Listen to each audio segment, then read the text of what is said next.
Okay, as you can see, Professor Tariqur Rahman, he completed his BSc and MSc in microbiology from the University of Dhaka.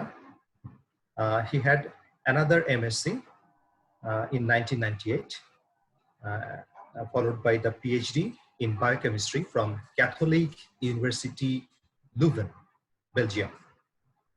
He worked at University of Fukui as Center of Excellence researcher in the field of neuroscience, spanning from 2004 to 2005.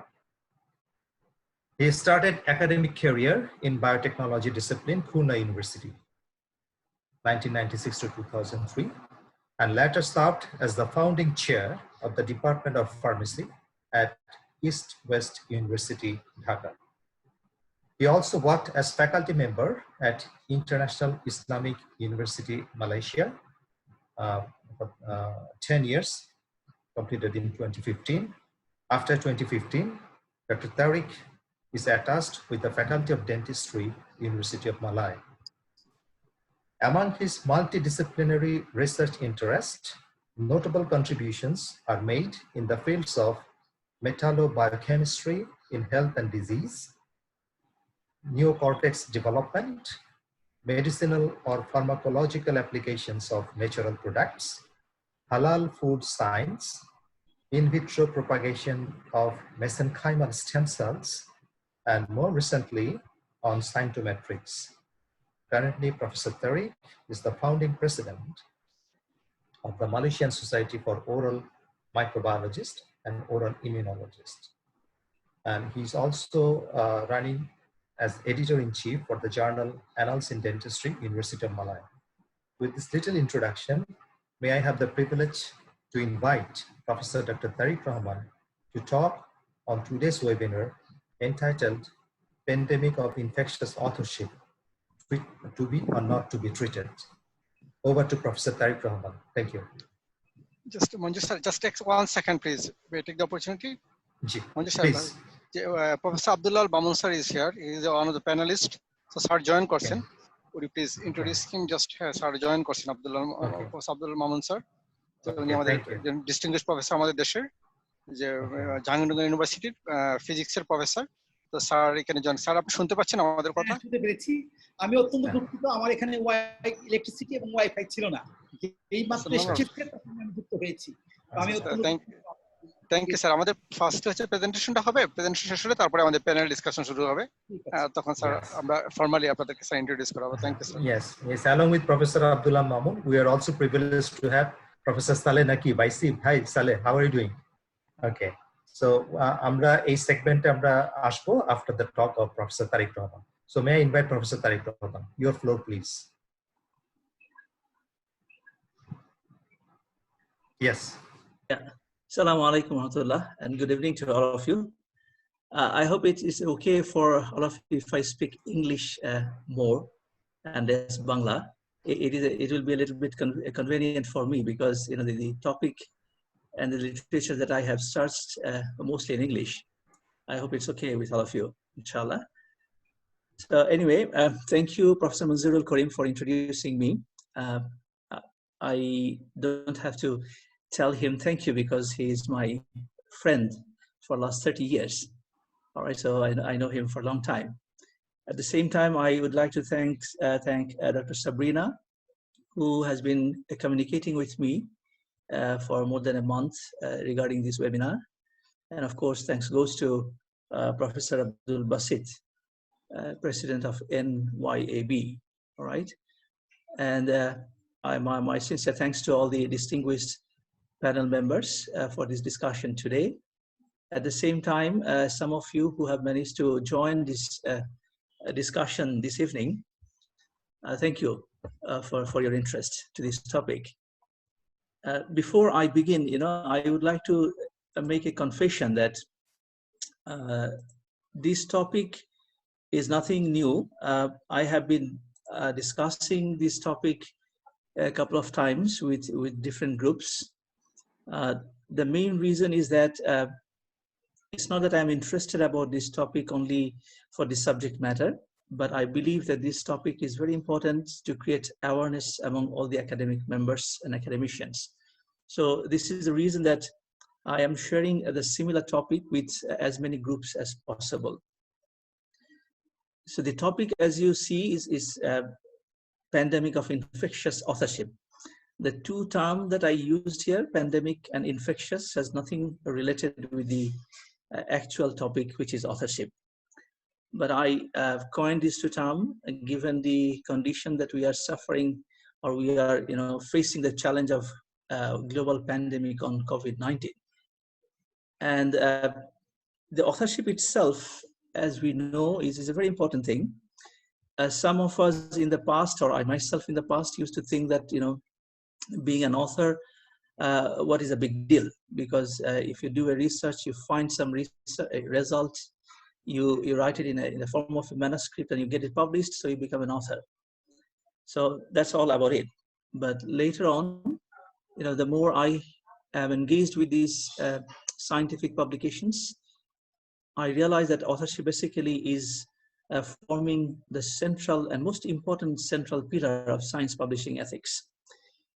In scientific publications, we have a number of issues which are ethically concerned or ethically related.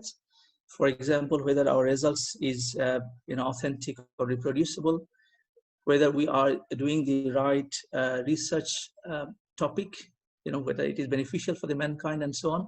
So there are too many aspects of research and publications. But among all of them, this authorship issue is definitely a very, very important topic. And as you can see that, one of the very important journals, Science, Engineering and Ethics, in one of the paper which was published in 2016, they have identified that the scientific authorship is basically the central pillar of science publishing ethics. So given the focus on this topic, I shall try to discuss and also share some of my personal views with you. I hope at the end of the discussion we shall have an effective conclusion about how we want to become an author and continue as an author in our future career. So I shall, I'm sharing with you this very first publications, which was published in 1665 in Philosophical Transactions. This is basically the very first paper in the form of journals or research paper, quite some time ago. This was published by the Royal Society. So from 1665, if we notice it, currently we have a lot of publications which has published by more than 25,000 peer-reviewed journals. Somewhere in 2010, the estimated number of these published paper was more than 50 million. Now, if we consider that we have around 25,000 journals, which is a minimum number that we can say based on their peer-reviewed status, and if each of them are publishing 30 papers a year, then in last 10 years, we basically have additional 7.5 million papers. So altogether, we can say that we are currently now having around 60 million papers which are already published.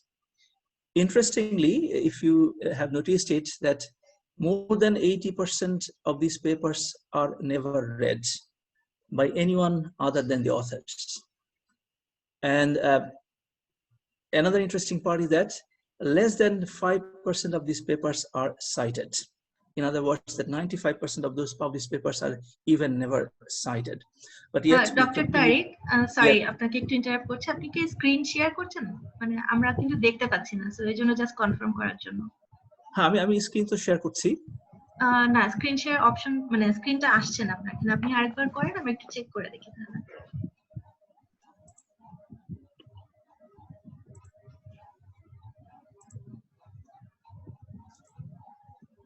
হ্যাঁ, এবার আসছে। আসছে? হ্যাঁ, এবার আসছে। Just ওই যে মানে ফুল স্ক্রিন করে দিলে। হ্যাঁ, এখন আসছে। You should have told me earlier that I could have. Huh? আমরা আসলে বুঝতে পারছিলাম না। Thank you. All right. So shall I continue now? from? Yeah, please continue. All right then. So I was just trying to tell you that, we have more than 60 million papers so far we have published, and less than 5% are being cited by anyone. So how did we come up with so many or a huge number of publications? This is a very good question. And then I started working on that part. And what I found, as you can see from this small screen here, a small graph, which looks very beautiful to me. What I did is that I actually tried to, find the prolific authors in different fields. I chose 2 different fields. One is the biochemistry, and another is the physics. And I identified 20 most prolific researchers from biochemistry and 10 most prolific researchers from the physics. And then what I did is that I tried to identify the number of papers they have published in each year, starting from 1975 until 2015. So as you can see, that most of the authors, they started their career somewhere in 1975 with 2 or 3 papers. And then along the line, when they continue publishing, they increase the number of papers every year.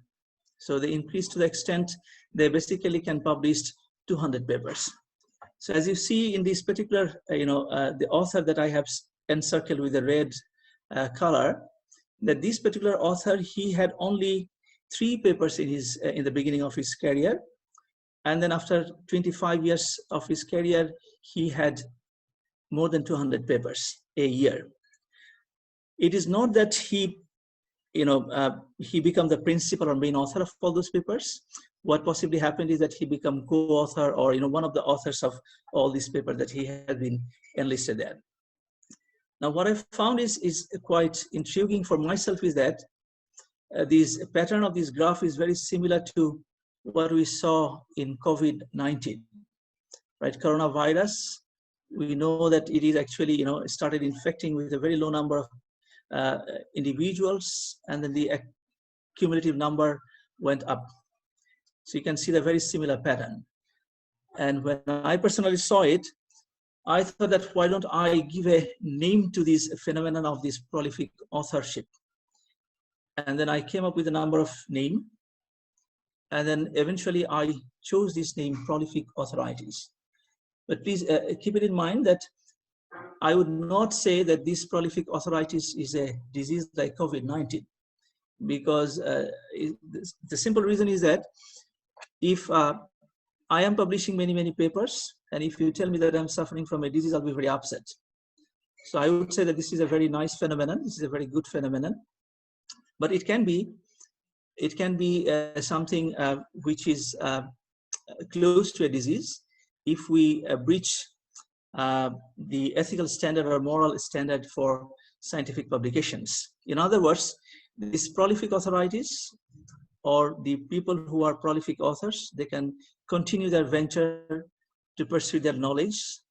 At the same time, some of them, they can lose their ethical values. And if they do it, either we are serving the humanity, or we are basically killing the science.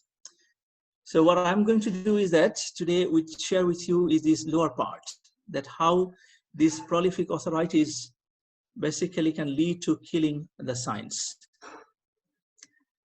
So in other words, I'm trying to tell you that, I'm going to entertain this prolific authorities issue as a disease. So is it me that who is first talking about this disease? Definitely not. There are a number of papers which have been publishing since last 30, 40 years. They're talking about these authorship issues in different aspects. Mostly they have been talking about these, guest authorship, ghost authorship, or honorary, and so different kinds of authorships, and how these authorships basically are compromising with the ethical standards of scientific publications. So this is why I believe that prolific authorities, the term that I have coined, which is a funny term and which is definitely not an academic term, we should not, take it very seriously. But for the sake of convenience of the discussion, I'm just using this term. So this issue can be a very severe disorder for the scientific mind. To give you a couple of examples of how severe it can be, I start with one example that you can see. One of the author, his name is Yuri. He published one paper every 4 days for 10 years. This is what happened with him. And then we have another 20 researchers. They published one paper every 12 days in 1980s for 10 years. I'm not saying, and please do not consider that I'm saying that all of them have been doing unethically or publishing their papers unethically. No, that's not the point. I'm trying to say that this is a severity, that how many papers people can publish, in their lifetime. On the other hand, we have this famous scientist that we know, everyone we know him, Isaac Newton. He was famously, very famous for his reluctance to publish any paper. Even if his paper is published, he did not want to put his name as an author there. So this is the different, variety that we have as an author among the scientific or among the scholars we have. So the question is that why we are suffering from this kind of disease. All right. There are two things that I want to highlight. Number one is that we all know about it, number game, and number two is a hyper authorship. So in other words, that I'm going to say that these two reasons are basically causing this problem of these prolific authorities that I am trying to highlight. So what is a number game?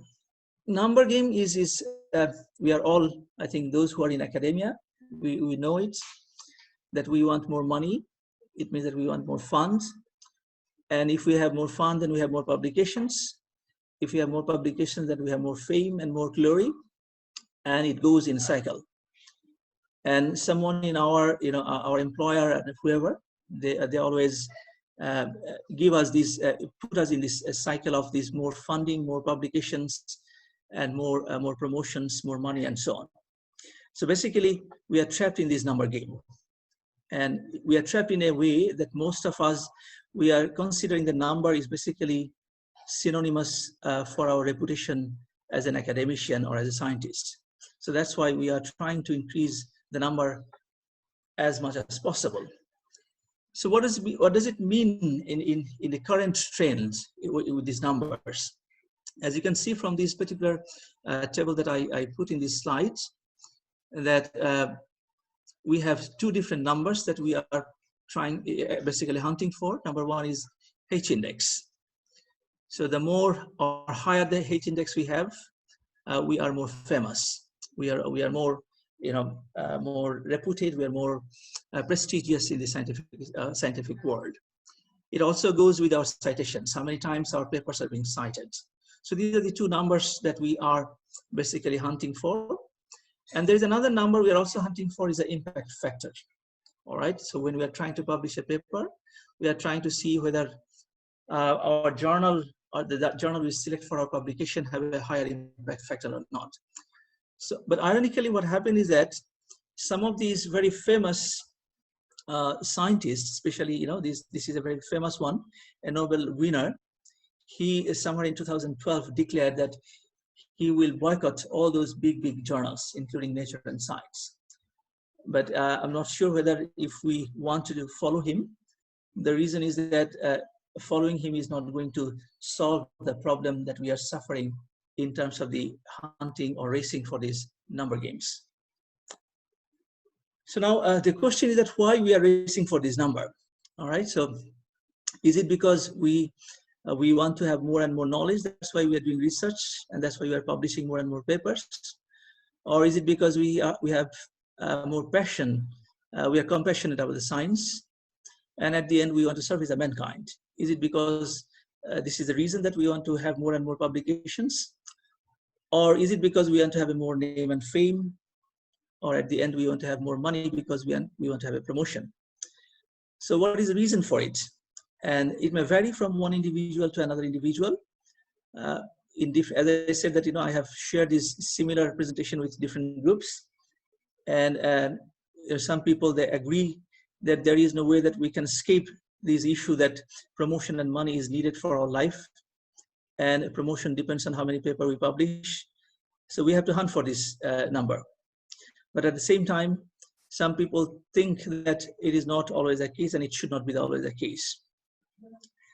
Whatever the reason is behind this racing for the number, the fact is that those who are working in the academia, I'm not sure whether the same scenario is prevalent in Bangladesh, but it is very much true in Malaysia and elsewhere, that we have an enormous pressure to publish papers. You know, as a professor in a university, all of us are supposed to publish at least 4 ISI papers, and for some people, even if it is more than that. So there's a huge pressure on every academics.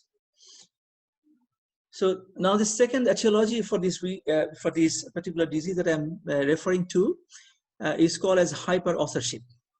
Again, this terminology, it is not my term. It was given by some of the authors in the past. And what does it mean with the hyper-authorship? It means that if any single paper has too many authors, then they consider it as a hyper-author.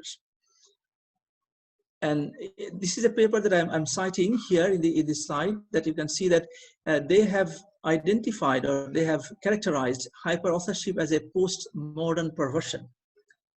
It is not only disease they have mentioned, they even consider it as a post-modern perversion.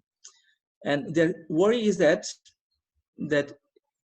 the practice of hyper-authorship went to that extent that our trustworthiness for the scientific communication is going down and down. I shall share with you some of the examples towards the end of my discussion, but this is really a big concern. But this is not only true for the biomedical science or biological science field. If you look at this particular paper, which is published in Physical Review Letters, this particular paper has more than 5,000 authors. So the paper itself has, 33 pages, but the list of authors comprises 24 pages of it. Again, I'm not saying that all the authors enlisted here, they compromise with the ethical standard of authorship. No, that's not the point. What I want to highlight is that the hyper-authorship went to the extent that one paper even can have more than 5,000 authors. So now, to what extent these, unethical practice of hyper-authorship is prevalent in the world, that I am trying to highlight in the form of epidemiology. So if you see this particular paper, which was published in Journal of American Medical Association, what they did is that they have analyzed 150 articles, and they had about 352 authors who were engaged with these 115 publications. And they have asked them what was their contributions. What they found is that 164 authors become author of those papers only because they provided the laboratory space.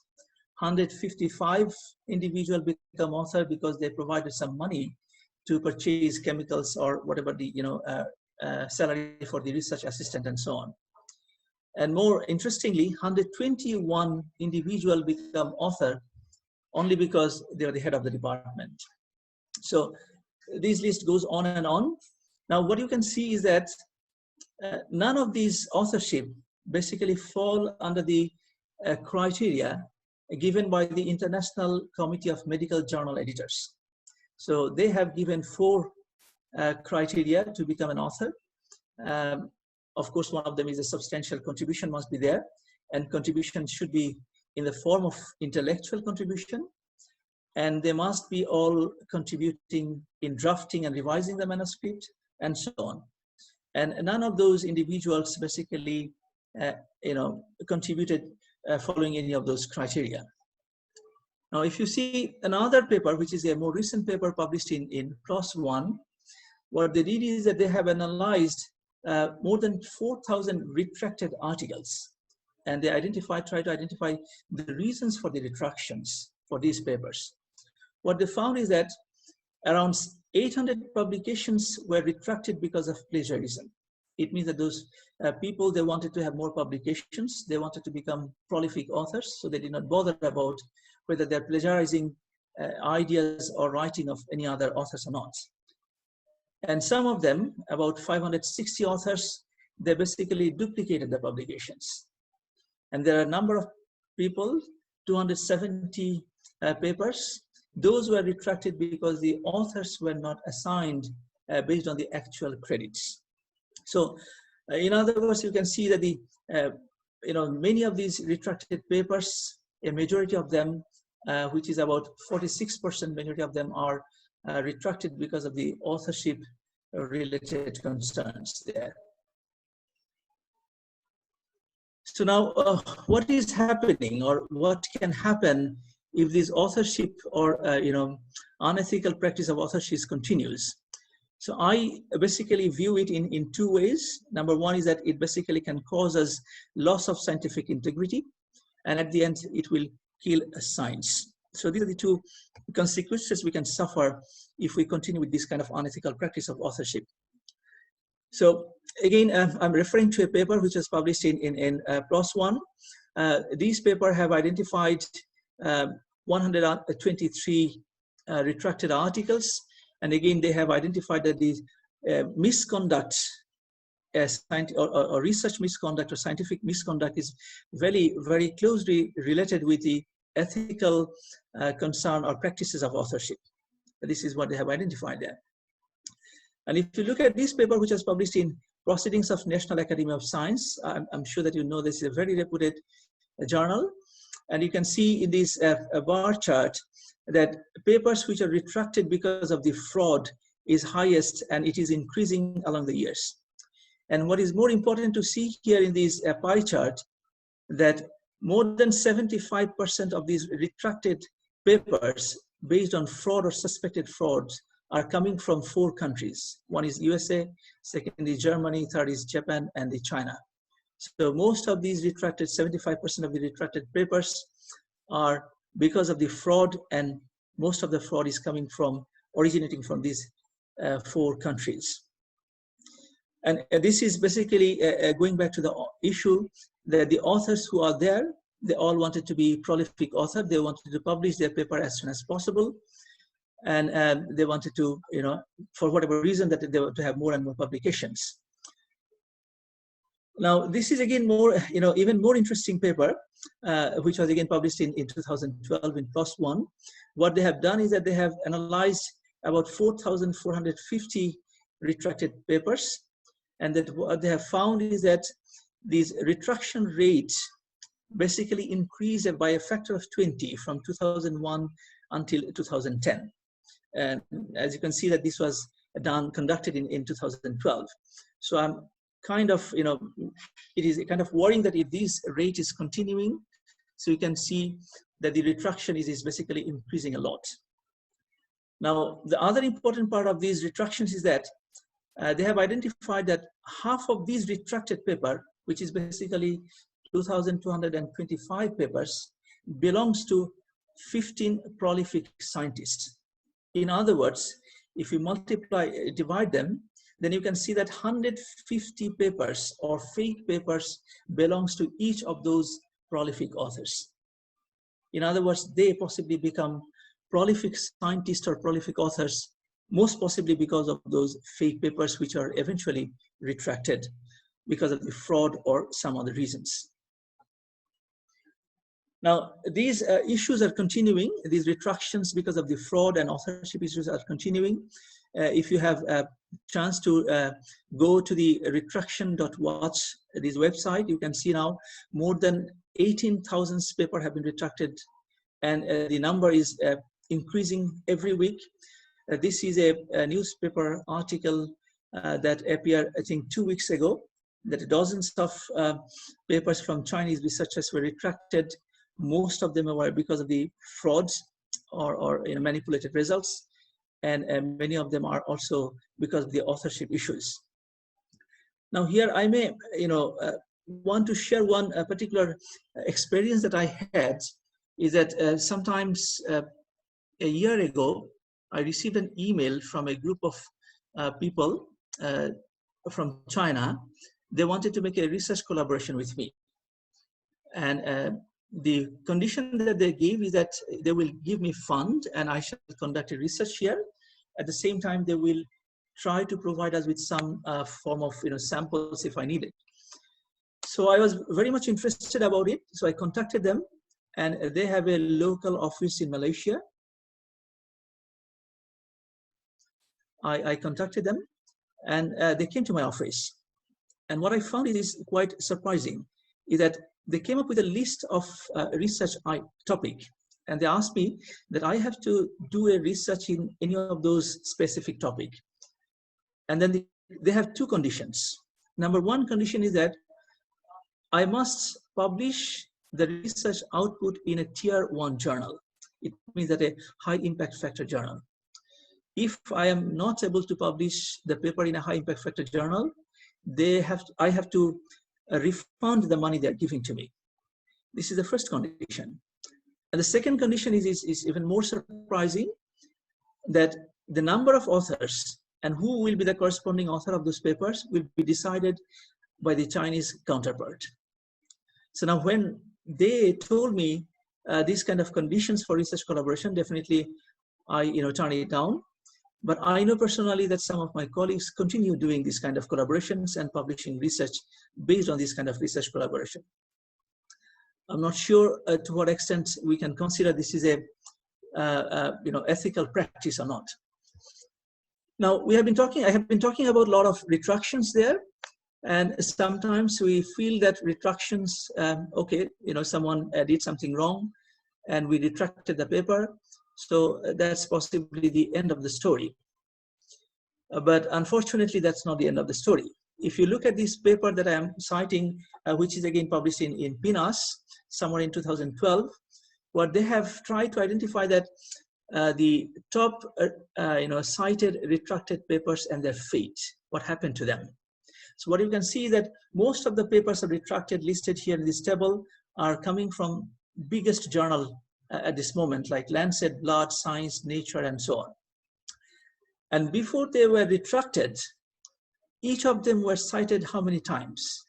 For example, if you look at this paper, which was published in Lancet in 1998, and it retracted in 2010, finally, after 2 rounds of revision and appealing, by the time it was basically cited 760 times. In other words, 760 group of researchers, or maybe some of them are the same research groups, they have been reproducing or referring to the research which were published in this paper. And we do not know how many papers are citing these papers who are citing the original paper. So it's a basically chain reaction going on. So now you can imagine that how many papers eventually down the line are affected because of those fraud or error which was committed by these initial papers published in these big journals. That's why any form of unethical practice, whether by manipulating the results or by assigning the wrong authorship, eventually is killing the science. Now, what is the treatment? And basically, this is my topic that I want to share with you. This is our research, that how do we treat these kind of issues. We have come up with 2 proposals. I must reiterate that this is 2 proposals. It is not yet accepted or implemented by anyone yet, but I hope that more awareness will be created about these 2 issues. Number 1 treatment is author categorization, and number 2 is the author contribution, more in a quantitative manner. So author categorization. The point here is that we are not the first one. Our research group is not the first group who are talking about the author categorization. Basically, this is a very old practice, but it is not yet formalized. If you look at this paper, which was published by Journal of American Medical Association somewhere in 1990, and there are some papers which are published earlier than this, they have been talking about this author categorization. But what they were talking about, that who are the first author and who are the second author, and so on. In other words, the categorization they're coming up with based on the position in the author list. So they are given more emphasis on the first authors and less emphasis on the second and subsequent authors. So that was the basis of their author categorization. Now, what we did is that we have analyzed around 80 papers which are already published, and they have been talking about these authorship issues. And what we found is quite interesting, that many of these authors even do not know that there are some authorship contribution criteria. For example, the one which was I was trying to show you, given by the International Committee of Journal of Medical Editors, those 4 criteria, many of those authors, they are not aware of it. And most of them basically, although they know it, but they do not want to comply with it. Knowingly, they want to avoid it. And there are some other authors, they did not agree with the criteria given by the ICJME or some other other authorities. They wanted to have a more diverse definition of scope of authorship. So they did not agree with these 4 criteria that I showed earlier. And some of them, they know everything. They know about the ethical values, ethical importance. They know about the authorship criteria and contribution criteria and so on, but still they do not want to comply with it because they are under pressure to publish more and more papers for their survival.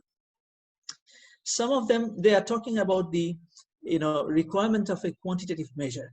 So they want to have a more quantitative guidelines to identify who should be author of a paper and so on.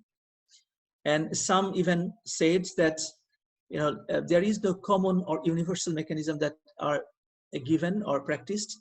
That is why, based on different disciplines, they have different criteria, different standards to assign authorship or to make the list of authorship. For example, if you look at the physics or mathematics journals, some of them, they list authors based on the alphabetical names. But in other journals, biomedical science journals, the most important author, like principal authors, they always appear at the end. And the primary authors comes in the first and so on. So there are different mechanisms are there. In other words, there is no common mechanisms to assign authorship. So that is why we are actually proposing an authorship categorization scheme. According to this scheme, we are proposing that we should have 3 different categories of authors. One is a principal author, another is a primary author, and third one is a co-author. What we mean with a principal author is that basically we mean the fundamental or the central idea, the person who is giving the central idea of a research, which is the component of the manuscript, should be the principal author. And the persons, it can be 1 or 2 people or even more than 2, who are involved in the experimentation, data collection, and analysis, they will be considered as a primary author. And the other authors who are given some intellectual or scholarly contribution to the paper or manuscript, they should be named as a co-author. So these are the 3 categories that we are proposing. And we have conducted a survey so far. We have more than 270 responses for this survey, that whether our categorization is acceptable or not. Just in case you are interested, please, you can go to this link. I shall share the link with you later on. And you can also give your opinion or share your opinion about the survey. What do you think about it, about this categorization, and whether we can implement it or not. Now, the question is that how this categorization actually can prevent this prolific authoritis or the disease that we're talking about. The way that it can actually prevent it is because it can measure the author performance more accurately, more quantitatively. So this is the reason that we think that author categorization should be implemented or should be practiced even at individual level. Now, what we did is that we proposed an equation. It's a very simple equation.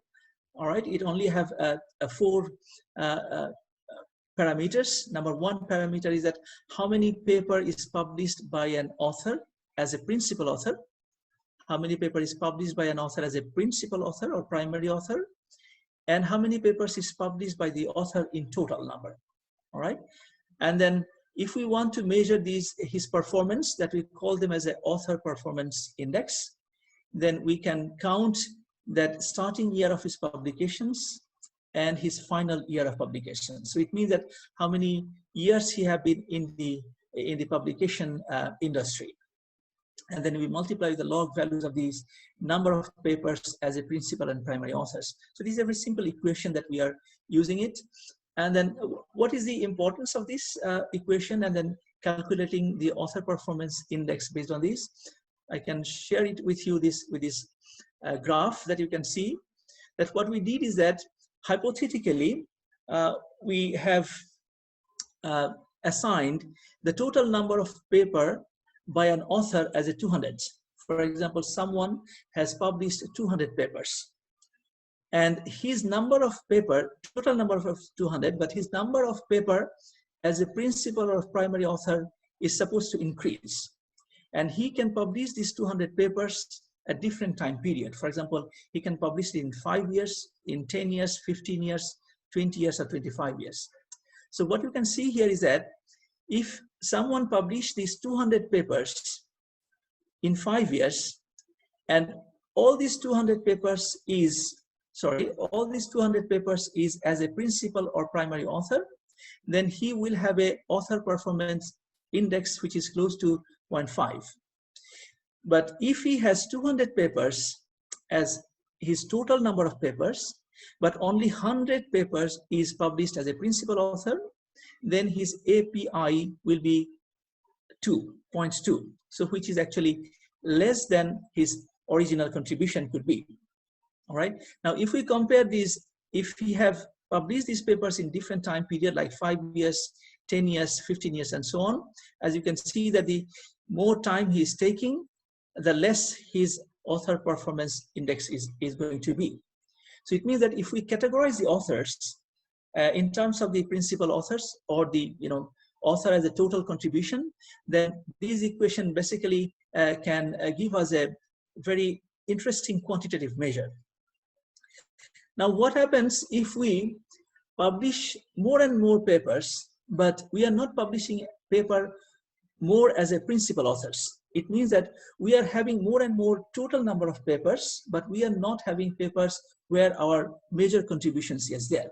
So that if that is the case, basically, if you can see that our API is going to decrease. For example, if we are talking about this particular author, he is publishing 200 papers in 5 years' time, and he is publishing 200, his total paper is 200, and his number of total paper, not as a principal author, is increasing, then his API is going to decrease. So in other words, this equation or this categorization basically will discourage individual to publish more and more paper as an author, as a co-author. But they will basically increase the authors to publish more and more paper as a principal authors.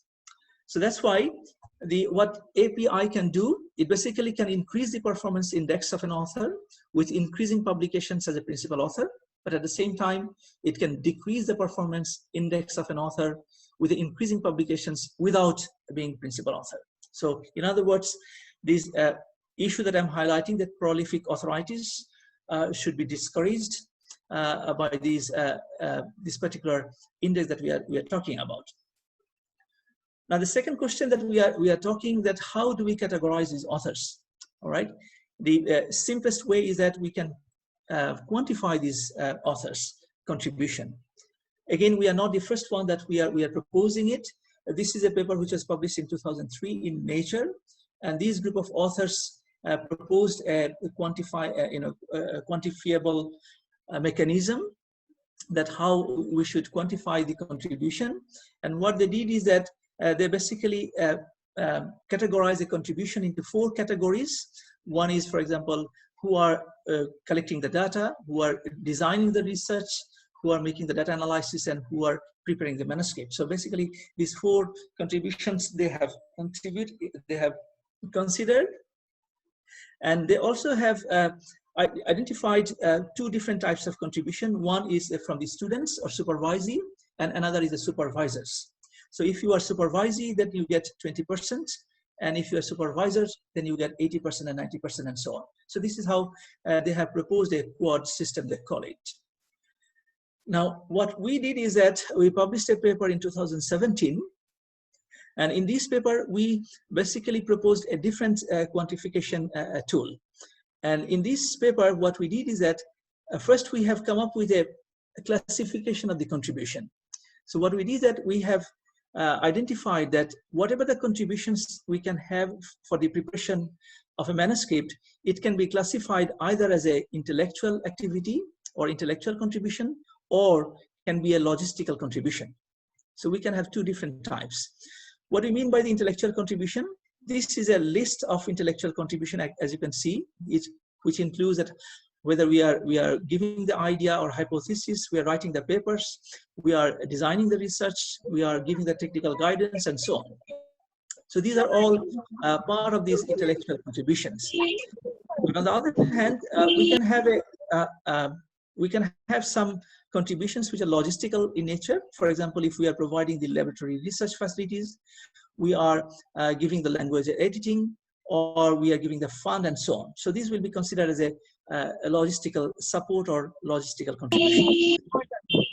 So, all right. What we need is that to become an author for a paper, what we need is intellectual activity or intellectual contributions. In other words, logistical contribution in our proposal should not be counted to become an author. So how do you do that? So we have proposed, again, a very simple scheme, as you can see in this table. Let me explain it step by step. What we shall do is that, or anyone can do, is that come up with a list of intellectual activity. Now, what you see here in this table, there are 6 intellectual activity. This is not the absolute list. Different paper will come up with different types of intellectual activity. It may vary depending on the kind of paper. It may vary depending on the discipline as well. So in other words, every group of authors have their liberty to come up with their own list of intellectual activity. So they can come up with this list. And then the second step is that they will make a weightage. It means that which intellectual activity should be given higher weightage and which intellectual activity should be given lower weightage, and so on. So as you can see here is that this formulation of the initial research proposal was given highest, which is 25%, and revision of the manuscript was given only 10%. So we can give a weightage. But the important criteria to give the weightage is that at the end, the sum of the weightage should be 100%. So that is the most important part. And then the next step is that, third step is that you make a list of your authors or possible authors. And then what you do is that you basically try to assign the contribution of each author for each of these intellectual activity. If you look at this example that in this table, that MTR, he contributed 85% for this particular intellectual activity. And NLAK did not contribute at all. So her contribution is 0%. JMR, her contribution or his contribution is 0%, and so on. So again, at the end, the sum of these intellectual contribution for each of these intellectual activity should be 1 or 100%. If we do that, then we can prepare Excel file and we can measure what we call as a relative intellectual contribution.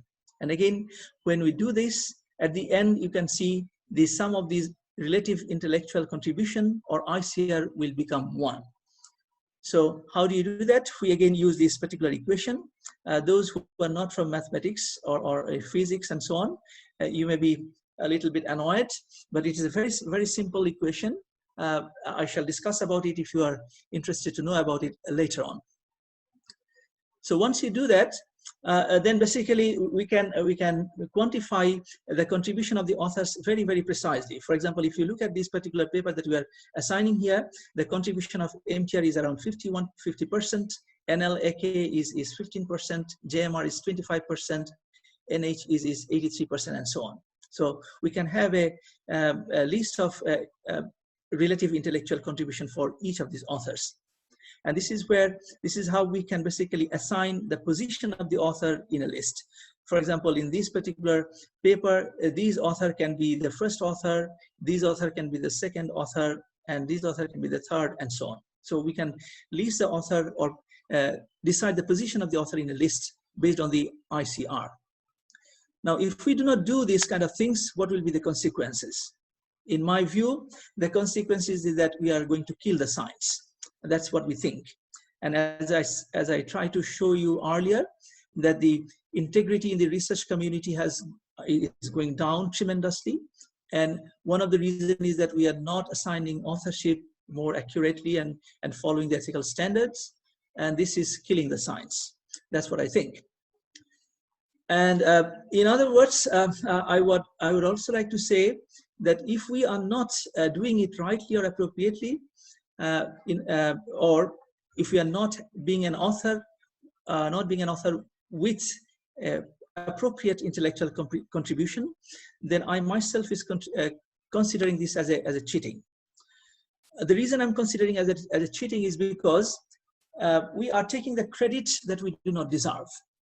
And as an academician, many of us, we know that we punish the students who are cheating in the examinations. And the reason is that by cheating, they get the credit that they do not deserve. And if they get the credit which they do not deserve, eventually they will pass the exam and they will hold a position and they will create a chaos in the society. That is why we always discourage this cheating for the students. And I think the same principle should apply for ourselves as an academician, that we also should not cheat in terms of our authorship.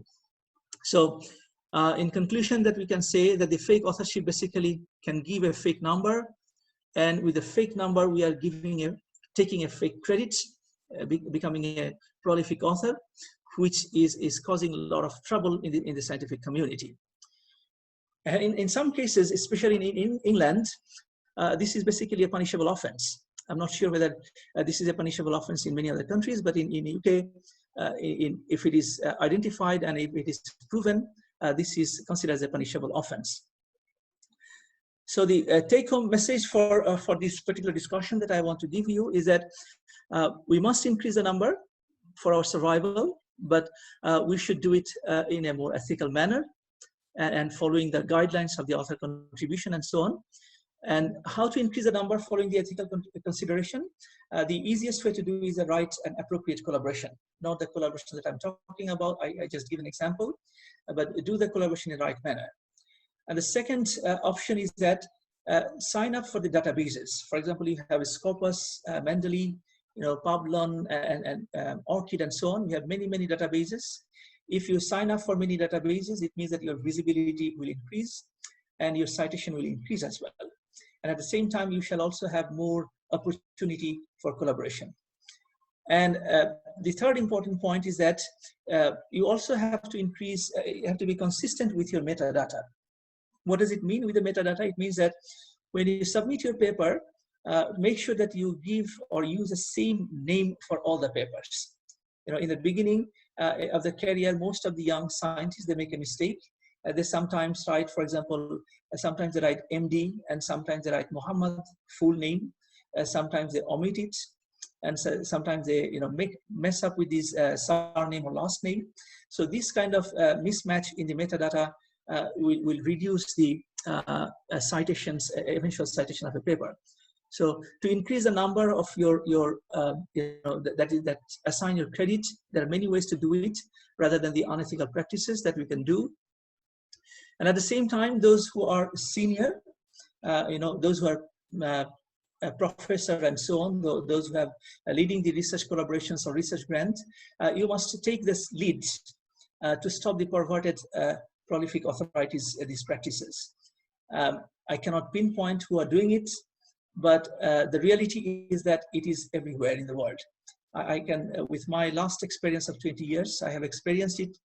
Many of my colleagues are actually assigning authorship without any contribution. And sometimes when I was a junior staff or junior academician, I was forced to accept those kind of practices. So I think the senior must take the lead. And as I understand that in this forum, we have many senior academicians are here, so you can consider about it. And then when you prepare the list of the authors, please give right credit to the right individuals they deserve. For example, if your student is doing the most of the work, allow him to become the first author. and that is very important for their career development. At the same time, to some extent, that is also a justice for them.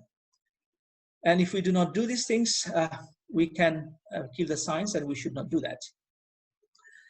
Now, at the end, I'm going to share with you the picture of my supervisor. Basically, I share his picture for all my presentations that I make. The reason is that I learned from him not only science, but to become a good ethical scientist. Whether I become or not, that's a different question, but I learned how to become from him. And what he did is that he told me from the very beginning of my publication career that we should publish not because of a number, but because of pursuit of knowledge. The very first paper I submitted, he did not choose a paper for impact factor or anything. He said, we should publish in this kind of journal because this is a right journal for your paper. And he also have taught me that our effort should be for the inclusiveness, not for the necessity all the time. But of course, nowadays, in the era of industrialization, money matters a lot. So we are more focusing on necessity, and we are less focusing on inclusiveness. So from my knowledge or lesson from my supervisor, I am trying to make a balance between these two. And I'm not sure that how many of you can do it, but it is very important for us to focus on inclusiveness rather than the necessity in terms of money and economic prosperity in the scientific venture. So with that, I think I'm going to end my talk, or my part of talk. And if just any of you are interested to know about me, you can go to this website, the Pablons, and I have an ID in the name of Mohammad Tariqur Rahman. As you can see that I'm not at all a prolific author. I'm a very, very low profile author, only 52 publications in Pablons and a few others in other databases. And also I have a number of newspaper articles and columns that you can see in MOOCRAC. If you browse it, you can see that I'm not only working for the scientists as a scientist to write or making effort for the scientific publications, but also for the kind of community service that I think is important for all of us to do. So with that note, I would like to thank you very much, Terima kasih from Malaysia. So may I go back to the chairman, if you have any other things to do for this discussion. Okay, thank you very much. I think it was completely an absorbing session. We were all glued with the screen. এবং আমার মনে হয় যে বিষয়টার উপর আমরা এতক্ষণ শুনলাম, national Young Academy of Bangladesh, যাদের যাত্রা ইয়াং সায়েন্টিস্টদের নিয়ে, ইয়াং মাইন্ডস, তারা আর্লি ক্যারিয়ার রিসার্চার্স, তাদের জন্য এই ধরনের বিষয়বস্তুকে নিয়ে এরকম একটি জম্পেশ webinar, I firmly believe that will help them shape their career. So I think we are entering into the second stage of this webinar. And in this webinar stage, I would like to open up the panel discussion. So in the panel discussion, may I have the privilege to introduce you two prolific scientists in Bangladesh, in Professor A Mamun and Professor Dr. Saleh Naqib. We have got other two panelists from National Young Academy of Bangladesh. But I would like to offer, first of all, Professor A Mamun to say, to share his views with us. Before offering the chair to Professor A Mamun, here is the quick note about him, just to give you an impression. Okay, so I'm sharing the screen.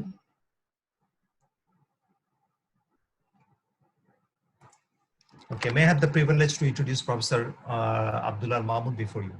A Mamun is a professor of physics from Jahangirnagar University, who completed his BSc honors and MSc in physics from the same university. He completed his PhD in plasma physics from the University of St. Andrews. Professor Mamun has postdoctoral fellowships with Alexander von Humboldt Commonwealth Postdoc Research and the Max Planck Research Fellowship. He's a regular associate of the ICTP, Trieste, Italy. He has direct collaboration with different well-known plasma physics around the globe. So with this little introduction, may I offer Professor Abdullah Mamun to share the monitor, to share your views with the audience of today's webinar. Over to you, sir.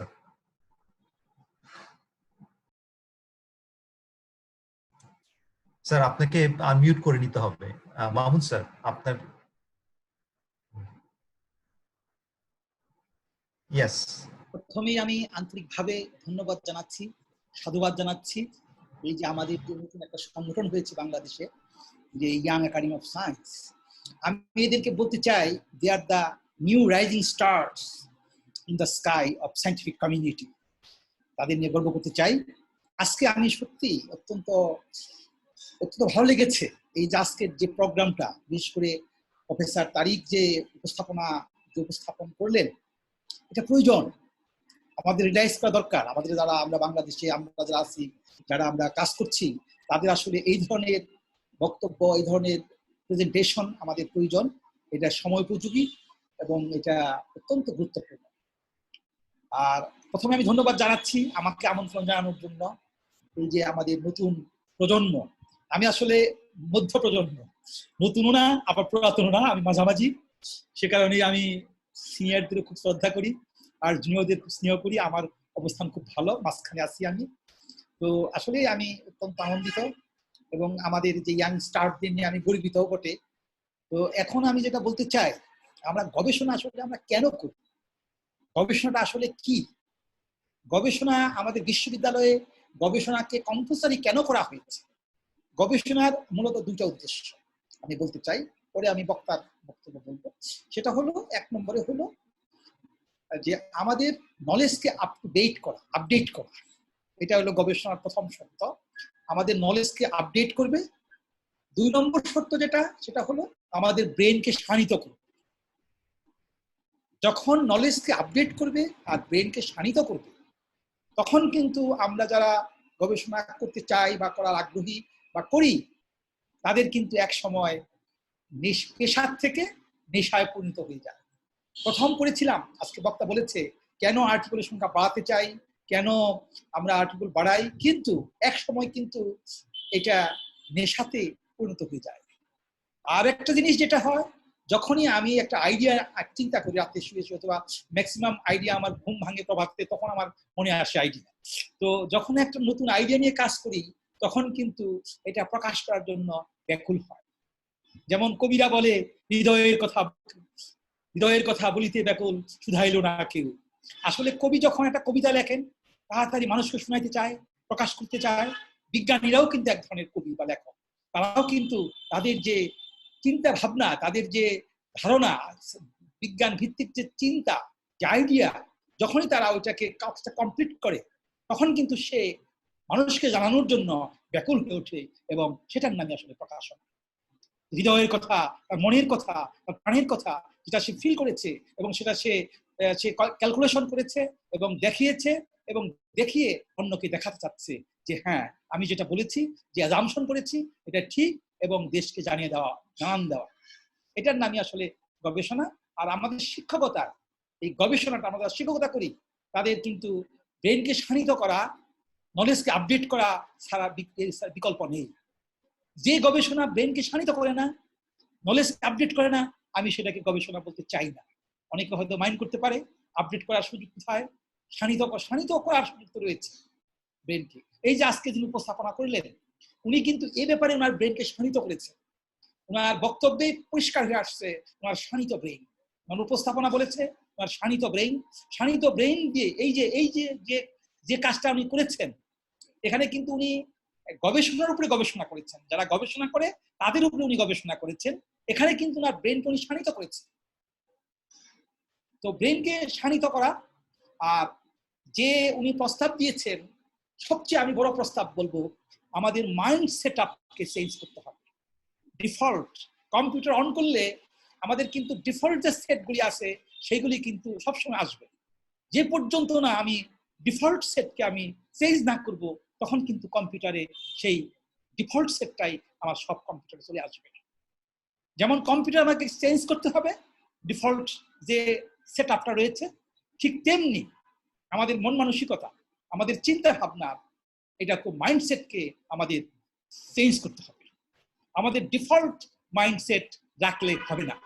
আমরা যে mindset আমরা 20 বছর আগে করেছি সেই default mindset দিয়ে যদি আমরা এগিয়ে যাই তাহলে আমাদের সেটা হবে না। এই মাইন্ডসেট আপটা চেঞ্জ করবে কারা? সেই চেঞ্জ করবে আপনারা যে ইয়াং রাইজিং স্টার রয়েছেন তারা চেঞ্জ করবে, এটা আমার বিশ্বাস। এবং এদের দ্বারাই কিছু হবে। আমি একটা কথা অ্যাড করতে চাই, যত মহৎ যত ভালো কাজ হয়েছে প্রত্যেকের কাজ কিন্তু 30 বা 25 বা 30, 28 এই থেকে শুরু করে 45 এর মধ্যেই তারা তাদের যত মহৎ কাজ, নোবেল প্রাইজ পেয়েছেন যারা, তাদের কিন্তু এই সময়কালের কাজ দিয়ে নোবেল প্রাইজ পেয়েছেন 30 থেকে 45 বা 25 থেকে 45, কিন্তু তারা পেয়েছেন অনেক পরে স্বীকৃতি, কিন্তু তাদের কাজ কিন্তু এই টাইমে। তো আপনারা যে আয়োজন করেছেন এই আয়োজনকে আমি সাধুবাদ জানাচ্ছি। আর যিনি বক্তা প্রফেসর তারিক অত্যন্ত সুন্দরভাবে আমাদের উপস্থাপন করেছেন এবং আমাদের অথারশিপ যদি আমরা যে উনি যে প্রস্তাব দিয়েছেন ওনার সাথে আমি সম্পূর্ণ একমত। আমার কোনো একটা জায়গায় ওনার বক্তব্য ইনকনসিস্টেন্ট মনে হয়নি, আমার পাল্টা কোনো বক্তব্য আমার আসেনি যে ওনারই।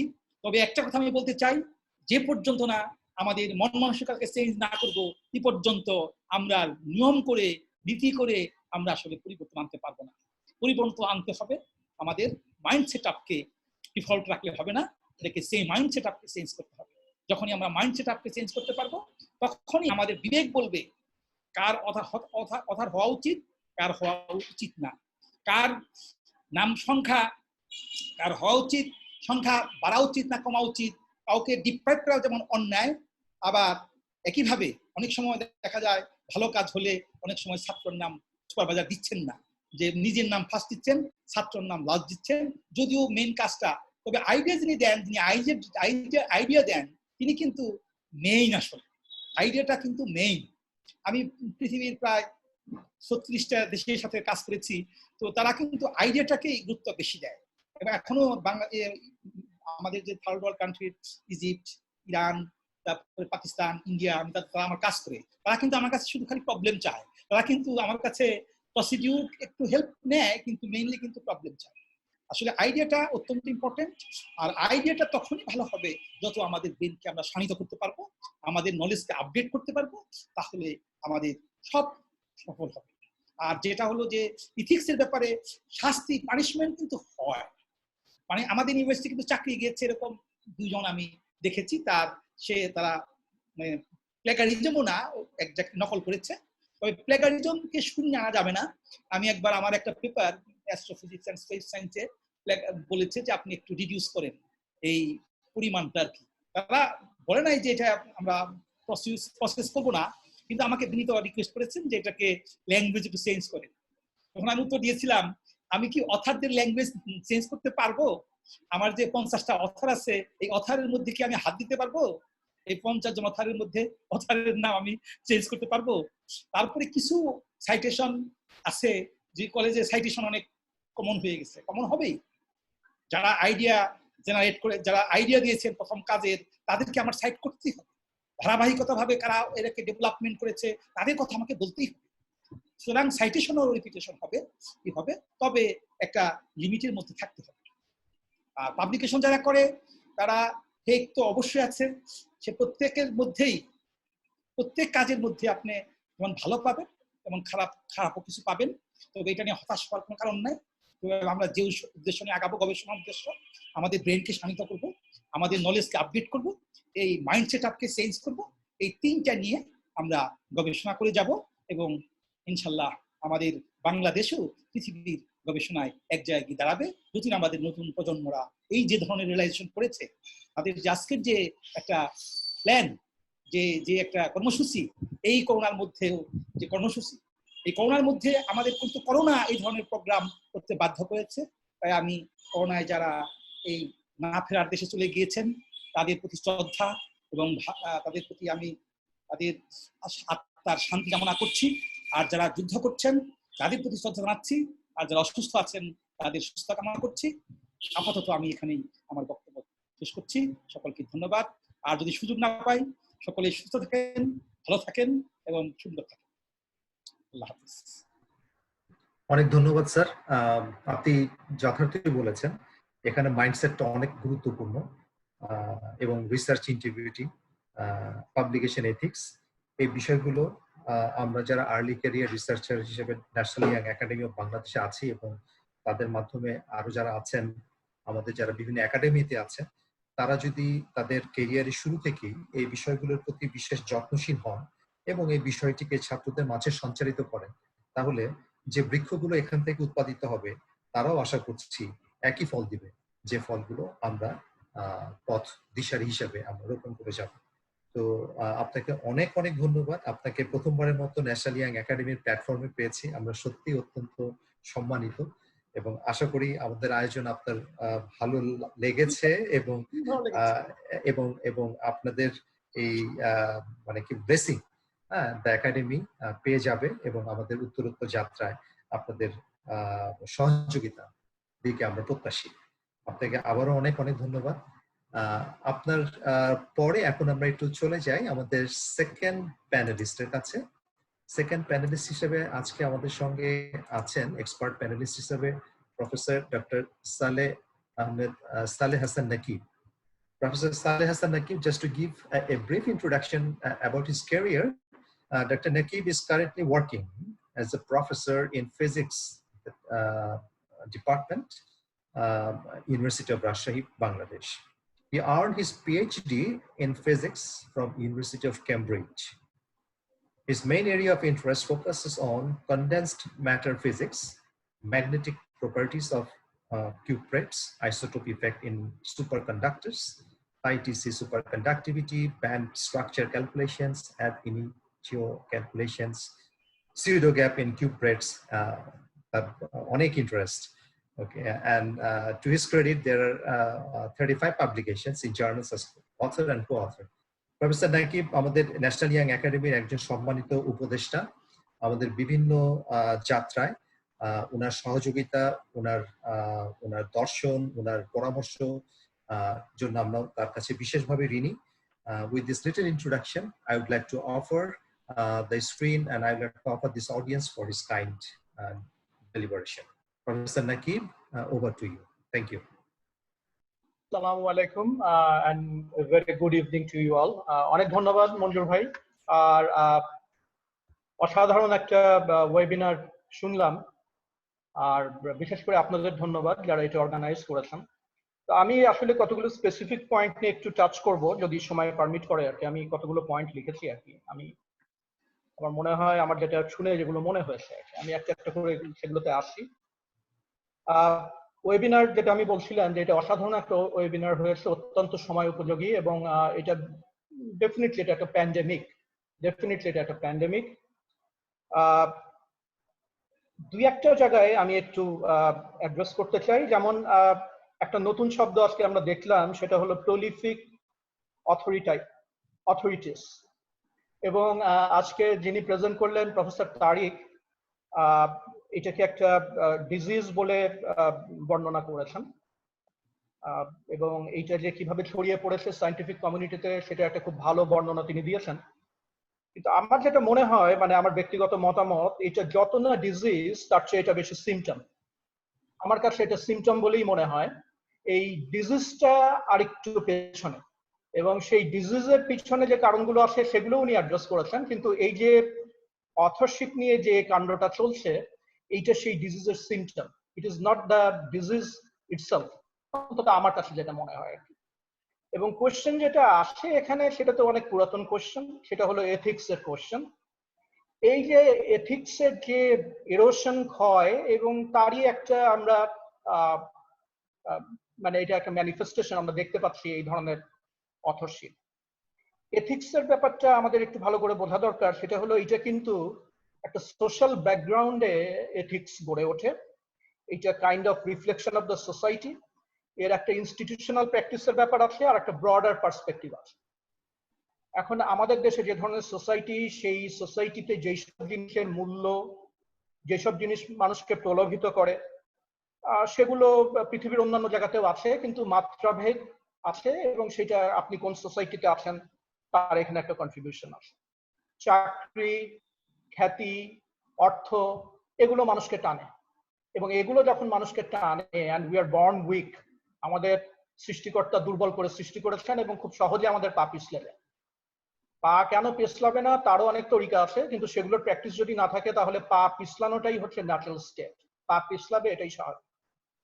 তো সেই ঘটনাটা কিন্তু আমরা যেহেতু সায়েন্স যারা করি, আমরা কিন্তু ওই যেহেতু মানুষের ভিতরেই পড়ি, এই সমস্ত দুর্বলতা আমাদের ভিতরে আসে, এবং এই দুর্বলতাগুলোকে প্রমোট করছে অনেক ধরনের প্র্যাকটিস, তার মধ্যে ইনস্টিটিউশনাল প্র্যাকটিসও আছে। আমাদের উপরে কোয়ালিটির চেয়ে কোয়ান্টিটির উপরে জোর দেওয়া হয়েছে। আমাদের ইনস্টিটিউশনের পক্ষ থেকে আমাদের উপরে চাপ আছে, তোমরা করো করো করো আরো করো। ইনস্টিটিউশনাল প্রেশার আছে, এবং সেইখানে নাম্বারটা খুব একটা গুরুত্বপূর্ণ ব্যাপার হয়ে দাঁড়িয়েছে। ইনস্টিটিউশনের প্রেশার যেমন আছে, তেমনি আমরা নিজেরাই বিভিন্ন রকমের বিবলিওমেট্রিক ইন্ডেক্স তৈরি করেছি। দেয়ার ভ্যারাইটি অফ ইন্ডিসেস, এবং টু বি অনেস্ট এই ইন্ডেক্স যতগুলো আছে, whatever they may be, এই ইন্ডেক্স গুলো এর কোনোটাই সাইন্টিফিক্যালি রিগারাস না, কিন্তু আমাদের ওই ইন্ডেক্স গুলোর প্রতি একটা অবসেশন তৈরি হয়ে গেছে। ইম্প্যাক্ট ফ্যাক্টর, আপনার Q1 না Q2, তারপরে এখন cite score and all those things, ওগুলো আমাদেরকে ভীষণভাবে ধরে ফেলেছে, এবং আমরা যে দৌড়টা দিচ্ছি সেই দৌড়টা যে আমরা খুব বুঝে দিচ্ছি তা কিন্তু না। তো এই জিনিসগুলো আমাদেরকে একটা দুষ্ট চক্রের ভিতরে বেঁধে ফেলেছে, এবং যার ফলে এই সিমটম গুলো আমরা দেখতে পাচ্ছি, যে যেই কাজটা 3 জন অথর মিলে করেছে সেখানে 6 জন অথরের নাম, এবং মিউচুয়ালি বেনিফিশিয়াল। তুমি আমার পিঠ চুলকাবে, আমি তোমার পিঠ চুলকাবো, and in the long run তোমার দুটো হবে, আমারও দুটো হবে, সব মিলে 4টা হবে। তো this is what we are doing, এবং আমি আমার নিজের জীবনে বহুবার এই ঘটনা ঘটতে দেখেছি। আমি সৃষ্টিকর্তার কাছে আমি কৃতজ্ঞতা করি যে আমি অ্যাওয়ার্ড থেকে এই ধরনের কোনো ঘটনার ভিতরে আমি নেই, আমি মনে করি, কিন্তু I have seen it so many Times. তো এইখানে যে সমস্যাগুলো আছে, আজকে প্রফেসর তারিক সমস্যাগুলো খুব সুন্দর আইডেন্টিফাই করেছেন। এর মধ্যে একটা হচ্ছে awareness.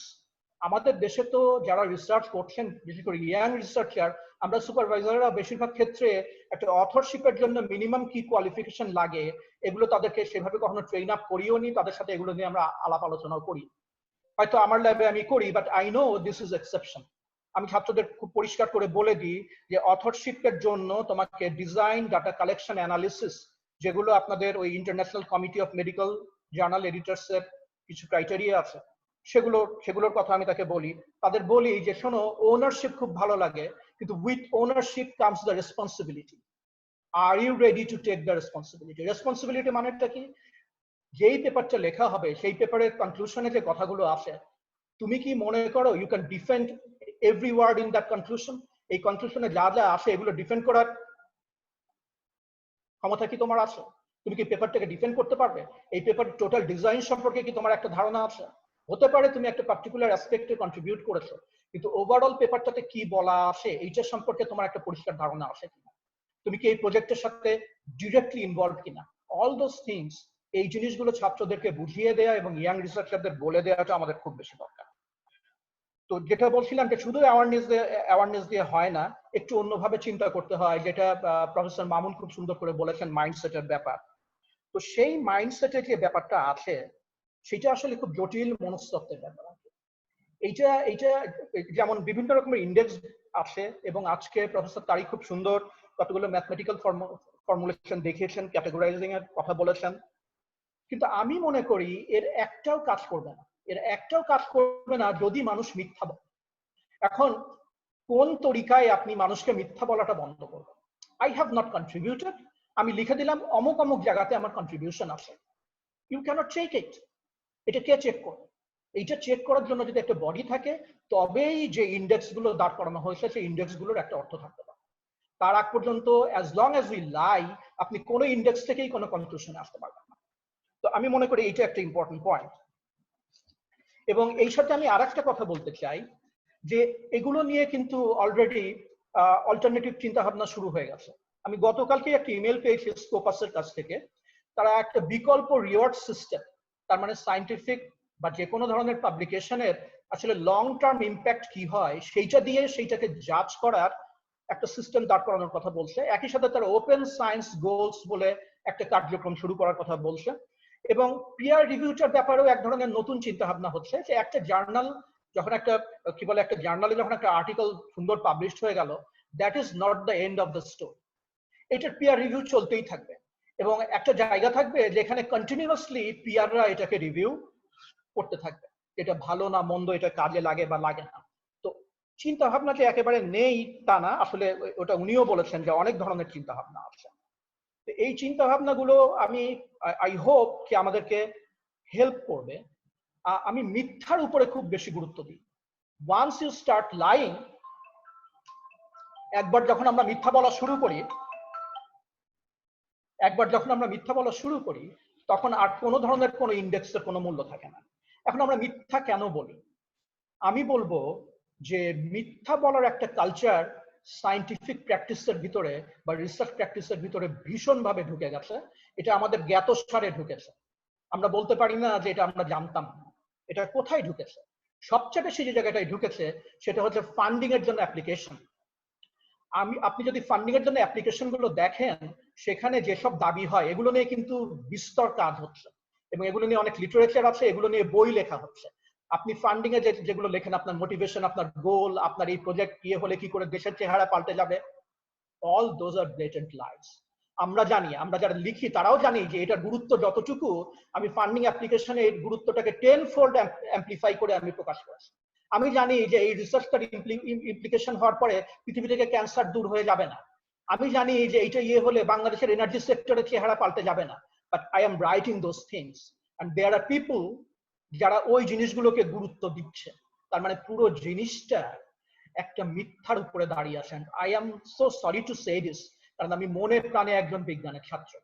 But I can see আমি যার ভিতরে আছি তার ভিতরে বিপুল ভাবে ইনস্টিটিউশনাল ভাবে মিথ্যা বলার চর্চা হচ্ছে। ওয়ান্স ইউ অ্যাকসেপ্ট দিস, মানুষ অথরশিপের ব্যাপারে কেন সত্যি কথা বলতে পারে? So that is one question. পুরা প্রসিডিওরটার ভিতরে যে অসুখগুলো ধরেছে আমাদের, সেইটাকে ইন টোটালিটি যদি আমরা অ্যাড্রেস না করি তাহলে শুধু অথরশিপে হাত দেওয়া যাবে না। এখন যেটা হয়েছে সায়েন্সের ব্যাপারে এই ঘটনাটা ঘটেছে কেন?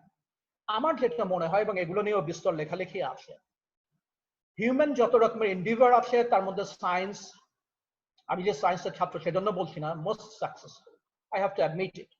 এবং science has become the victim of its own success. এবং একটা ডিসিপ্লিন যখন নিজের সাকসেসের ভিকটিম হয়ে যায় এবং তখন তার ফোকাসটা চলে যায়, এবং যখন ফোকাস চলে যায় then what you are left with is a syndicate. Science এখন আমাকে অনেকে বলে যে বিজ্ঞান করো আর বিজ্ঞানকে এরকম বলো। I have to tell the truth, এটা হলো আমার শিক্ষা, আমাকে সত্য কথাটা বলতে হবে। বিজ্ঞানটা একটা সিন্ডিকেটের ভিতরে চলে গেছে। বাংলাদেশের মতো দেশে যেভাবে গেছে সেটা অত্যন্ত নিকৃষ্ট পর্যায়ে, কিন্তু even Europe, America, in the western world they are trying, but still it has become a syndicate. এই সিন্ডিকেট থেকে বের করতে গেলে সত্যের চর্চা করতে হবে। সত্যের চর্চা যে করতে হবে এটা কিন্তু কোনো সায়েন্টিফিক ম্যাটার না, এটা অন্য জায়গা থেকে আসতে হবে। We have to B truthful in what we do. তাহলে কথাটা কি? তাহলে কি অল ইজ লস্ট? না, আমাদের এখনো একটা বিশাল শক্তি আছে, এবং যেই শক্তির উপরে আমি আস্থা রাখি সেটা হলো স্টিল পিয়ার রিভিউ ওয়ার্কস। তার মানে আমি জার্নালে পিয়ার রিভিউয়ের কথা বলছি। আমার পিয়ার যারা আছে, আমি যে ফিল্ডে কাজ করি, তারা আমার কাজ যারা পড়েন, দে আর মাই পিয়ার্স। এবং ওই ছাকনির ভিতর থেকেই অ্যাকচুয়ালি রেপুটেশন তৈরি হয়। অনেক সময় হয় কি যে ভুয়া রেপুটেশন তৈরি হয়, সেটা কিছুদিন থাকে, কিন্তু যতদিন এই পিয়ার রিভিউটা আছে, কে কি করছে সেটা অন্যরা দেখছেন, কে কি করছে সেটা অন্যরা রেপ্লিকেট করার চেষ্টা করছেন, কে কি করছেন সেটা অন্যরা জাজ করছেন, science will still keep working at some level. তো এই পিয়ার রিভিউটা অসম্ভব ইম্পর্টেন্ট। আমার পিয়াররা আমাকে কোন চোখে দেখে, that is one strength we still have. এবং এই স্ট্রেংথটাকে আমাদের খুব বেশি করে আমার মনে হয় রেসপেক্ট করা দরকার এবং রিকগনাইজ করা দরকার। বাংলাদেশের মতো দেশে মাল্টিপল অথর এবং এই অথরশিপ, আসলে অথরের নাম্বার কত হবে এটা বেঁধে দেওয়ার কিছু নেই। যারা কন্ট্রিবিউট করবেন এবং মিনিংফুলি কন্ট্রিবিউট করবেন তারা তো অথর হবেন, কিন্তু অথর হতে গেলে ওই যে বললাম যে তাকে ওন করার ক্ষমতা রাখতে হবে এবং রেসপন্সিবিলিটি নেওয়ার ক্ষমতা রাখতে হবে। তো বাংলাদেশে আমাদের অবস্থাটা আসলে অসম্ভব খারাপ। এইটা আটকানোর জন্য যেটা করা যেতে পারে সেটা হচ্ছে যে ওই ইনস্টিটিউশনের একটা দায়িত্ব নেয়া, একটা পেপার সাবমিট করার আগে যদি একটা ফার্দার স্ক্রিনিং এর ভিতর দিয়ে যায়, আবার ওই প্রশ্ন আছে যারা স্ক্রিনিং করবেন তারা যদি সৎ না হন তাহলে ওই স্ক্রিনিং কোনো কাজ করবে না। কিন্তু আমরা কতগুলো বার সেট করতে পারি হুইচ উইল হেল্প এই সিমটমটাকে দূর করা। আমার মনে হয় আমি অনেক কথা বলে ফেলেছি, আরো অনেক প্যানেলিস্ট আছেন, তারা অনেক কথা বলবেন, আরো অনেক কথা বলার ছিল, but time will not permit. আমি আবারও আপনাদের সবাইকে ধন্যবাদ জানাতে চাই, বিশেষ করে প্রফেসর তারিককে। এটা ওয়ান্ডারফুল ওয়েবিনার ছিল। আমি অর্গানাইজারদের আবারও ধন্যবাদ জানাচ্ছি। আপনারা সবাই ভালো থাকবেন। আসসালামু আলাইকুম। জি, ওয়ালাইকুম সালাম। Thank you professor Nakib.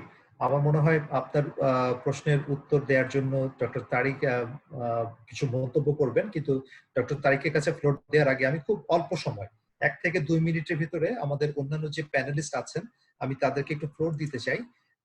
এটি এই মুহূর্তে আমি like to introduce doctor Ahmed Imtiaz. Doctor Ahmed Imtiaz আমাদের NYAB এর one of the members. He is an associate professor of the Department of Botany, University of Rajshahi. Imtiaz, আপনি খুব ছোট্ট করে 1 থেকে 1.5 মিনিটের ভিতরে যদি আপনি 1-1.5 মিনিট হবে না স্যার, এত কম হলে তাহলে বলবো না স্যার। আচ্ছা, আমাদের একটু মাথায় রাখতে হবে কি আমাদের 9:30 ক্লোজ করতে হবে। আচ্ছা স্যার, আমি তাড়াতাড়ি শেষ করব। জি, প্লিজ গো অ্যাহেড। আসসালামু আলাইকুম। Pandemic of infectious authorship, sorry আমি মানে ক্যামেরাটা অন করতে পারবো না, অসুবিধা নেই, আমার একটু সমস্যা আছে। Pandemic of infectious authorship, to be or not to be treated শিরোনামে National Young Academy of Bangladesh NYAB কর্তৃক আয়োজিত ওয়েবিনারের সম্মানিত speaker professor doctor Mohammad Tariqur Rahman, শ্রদ্ধেয় প্যানেল আলোচক বৃন্দ, প্রিয় মডারেটর, যদিও মডারেটর ডক্টর সাবরিনার হওয়ার কথা ছিল, যাই হোক যাতে সরাসরি প্রসঙ্গে চলে যান প্লিজ। আচ্ছা স্যার, যাই হোক, তাহলে আমি যে বিষয়টা বলতে চাই যে আজকের যে আলোচ্য বিষয়, সেই আলোচ্য বিষয়ে আমার যে উপলব্ধি যে we can realise a lot but express a little.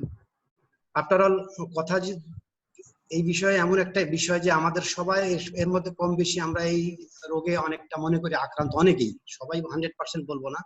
সুতরাং কথা যদি বলতে হয়, যেটা সালেহ হাসান নকিব স্যার বলেছেন, নিজেদের বিরুদ্ধে বলতে হয়, আর সেটা বলা এবং শোনার সৎসাহস ও টলারেন্সের ব্যাপারে আমরা হয়তো বেশ খানিকটা অপ্রস্তুত। আজকে আলোচনার যে টাইটেল, তার দুটি অংশ আছে। প্রথম অংশ হচ্ছে pandemic of infectious authorship. Actually এইটা অনেকটা কাল্পনিক ব্যাপার, এখানে প্যান্ডেমিক, এখানে ইনফেকশন, এগুলো মানে হওয়ার কথা না। এই টাইটেলটা আমি পোস্টারটা ফেসবুকে ছেড়ে দেওয়ার পরে অনেকে আমাকে প্রশ্ন করছে যে এইটা আবার কি রোগ হলো বা কি সমস্যা ইত্যাদি এরকম। তো যাই হোক, প্যান্ডেমিক অফ ইনফেকশিয়াস অথরশিপ যা আমরা অনেকটা মেনে নিয়েছি বা স্বীকার করে নিয়েছি যে এটা আছে, and many of our authorship is infected and the status of infection is at pandemic level. এবং দ্বিতীয় অংশ যেটা আছে সেটা এরকম আছে যে আসলে এটার আমরা ট্রিটমেন্ট চাই কিনা। আমার মানে অ্যান্সার হচ্ছে, my answer is yes, but there is an academic and logic question can be made, how can we emancipate from the infection. আমরা এই এখন করোনার কালে শুনছি যে মানে মানতে হলে আমাদেরকে জানতে হবে। আমরা অনেকেই professional code of conduct, norms for conducting a research or ethics of research and science, এগুলো বিষয়ে আমরা জানি না বা জানলেও গুরুত্ব দেই না। But ethics is unavoidably important for safe research or any sort of scientific practice. Without ethics, science might be enormously dangerous for life and earth. So every researcher and scientist must have a self-oath to practice science with ethics. আমরা প্রায় সবাই কিছু common ethical norm সম্পর্কে জানি, কিন্তু এগুলোর practice, এগুলোর মানে ইন্টারপ্রেট আমরা ডিফারেন্ট ভাবে করি। এগুলো আমাদের লাইফ এক্সপিরিয়েন্স কেমন, আমরা আমাদের আলাদাভাবে আমরা এটাকে মূল্যায়ন করি। For example, on the basis of law, two people could agree that murder is wrong and disagree about abortion, but ethically both are wrong. So ethics and laws are not even same, and ethics is more powerful than law. যেমন একটি কাজ আইনগতভাবে legal but unethical, অথবা কাজটি আইনের দৃষ্টিতে illegal কিন্তু ethical.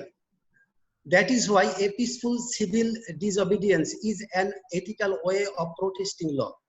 এবং আমি আমাদের রাজশাহী ইউনিভার্সিটিতে এখন থিসিস গুলো মানে এর ব্যাপারে একটা আমরা প্লাগারিজমের ক্ষেত্রে সম্ভবত 20% কপি করা বা সাদৃশ্য রাখা এগুলোকে অ্যাকসেপ্ট করছে। এটা আইনগত রাজশাহী বিশ্ববিদ্যালয়ের আইনগত দৃষ্টিতে ঠিক হলেও এথিক্যালি কিন্তু 1% যদি কপি হয় সেটা কিন্তু রং।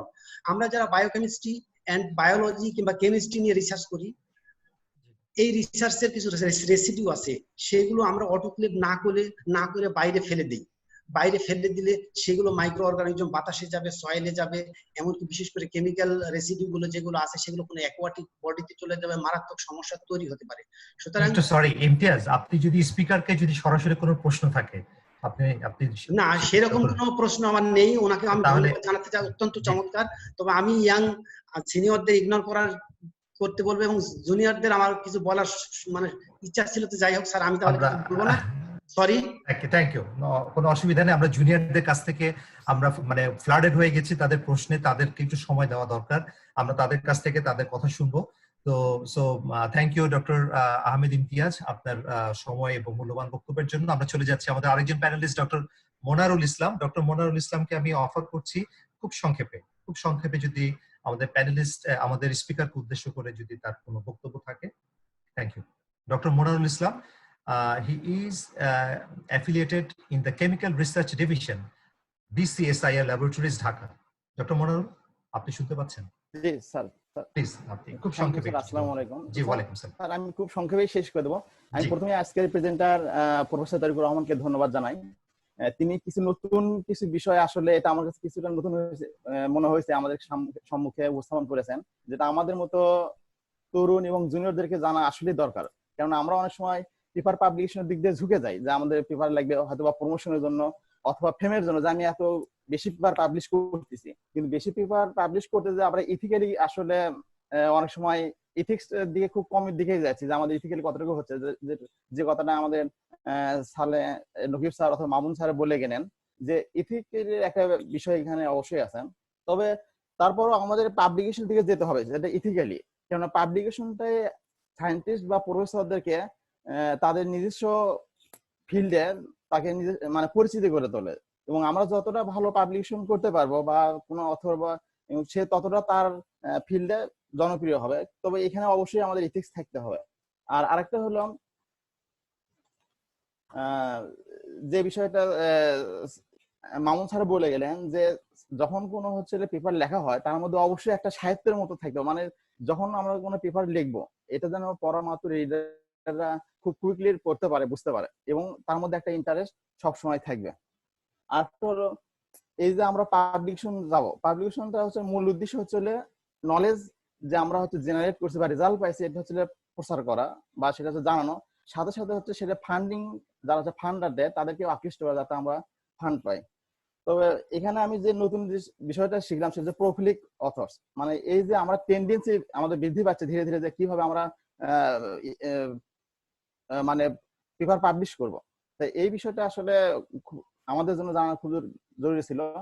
আশা করি প্রশ্ন করে এই বিষয়ে আরো এক্সপ্লেন করবেন আমার প্রেজেন্টার। আমি এই বলে এখানে শেষ করছি, যেহেতু সময় খুব সংক্ষিপ্ত, আমি আর গেলাম না এক্সপ্লেনের দিকে।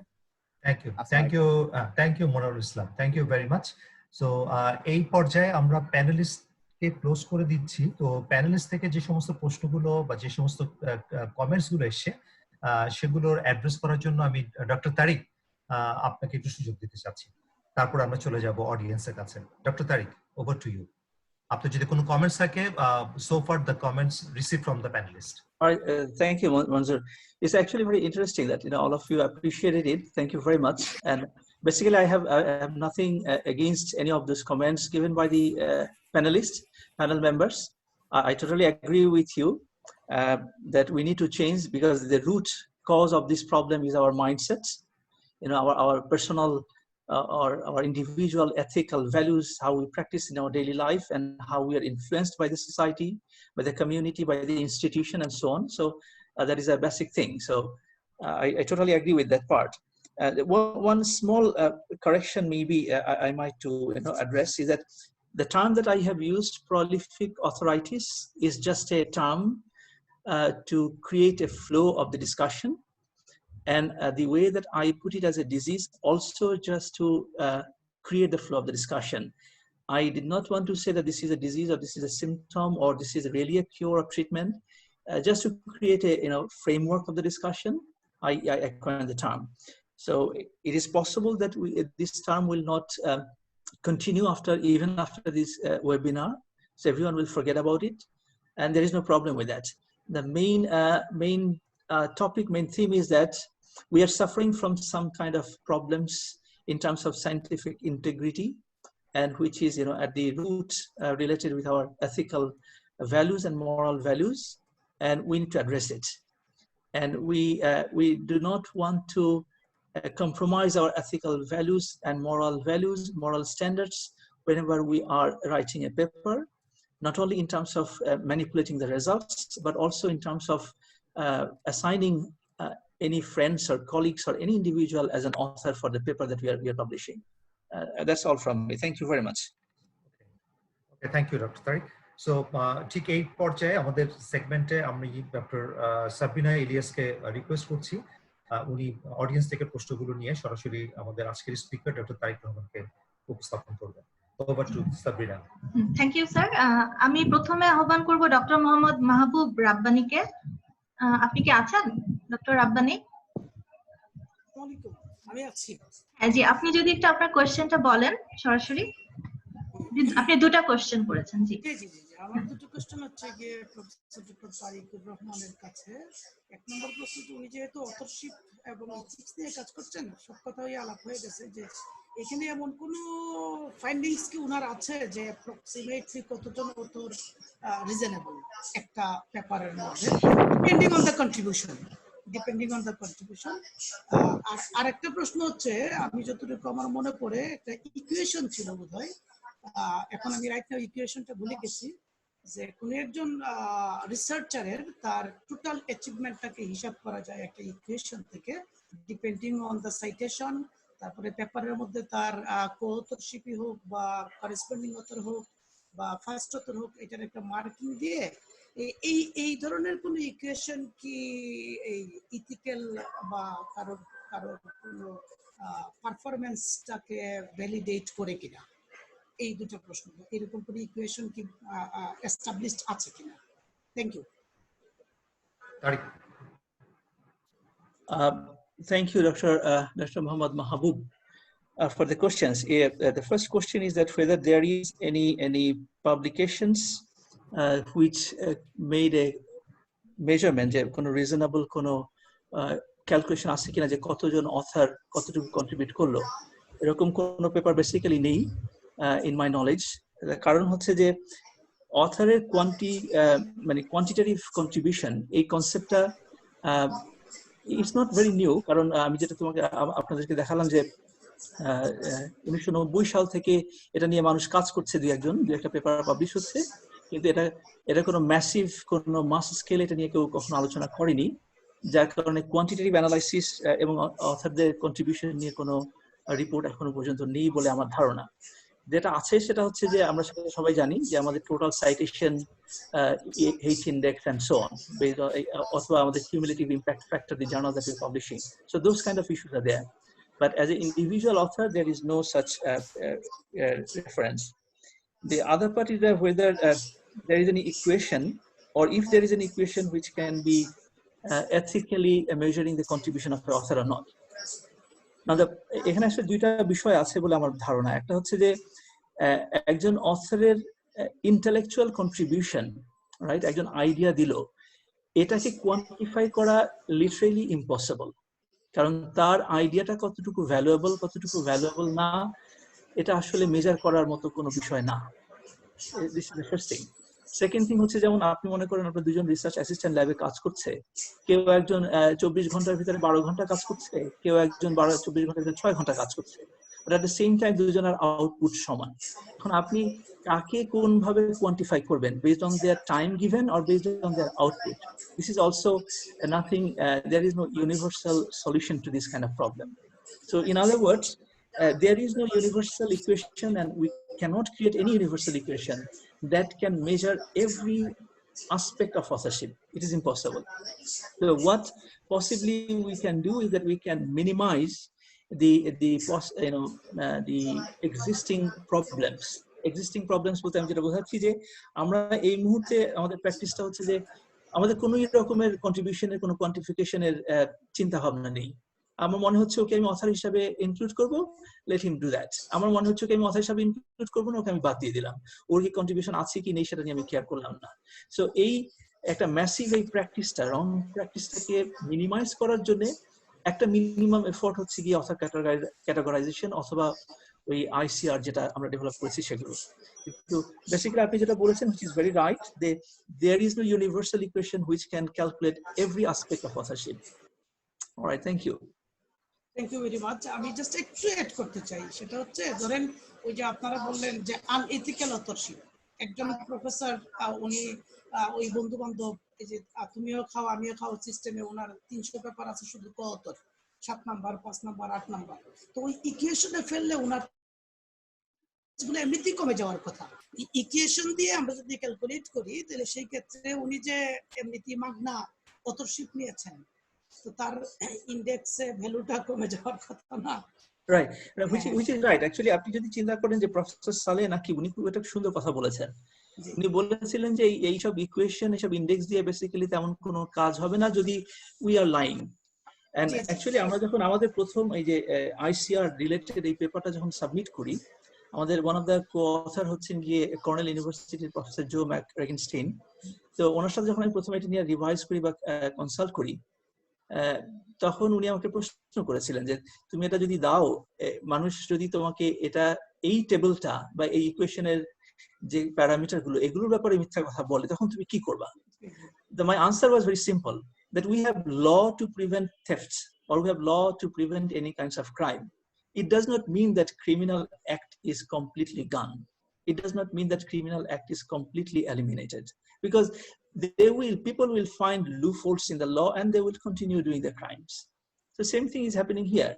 So until and unless, as Prof Mamun said, that we do not change our individual mindset, we do not correct ourselves, until and unless we can rectify the system in our institution, in our society, we shall not be able to practice ethical, or moral values. আমরা পিছলে পড়বই, যেটা professor Nakib যেটা বলেছিলেন যে এটা আমরা week, সেটা আমরা পিছলে পড়বই।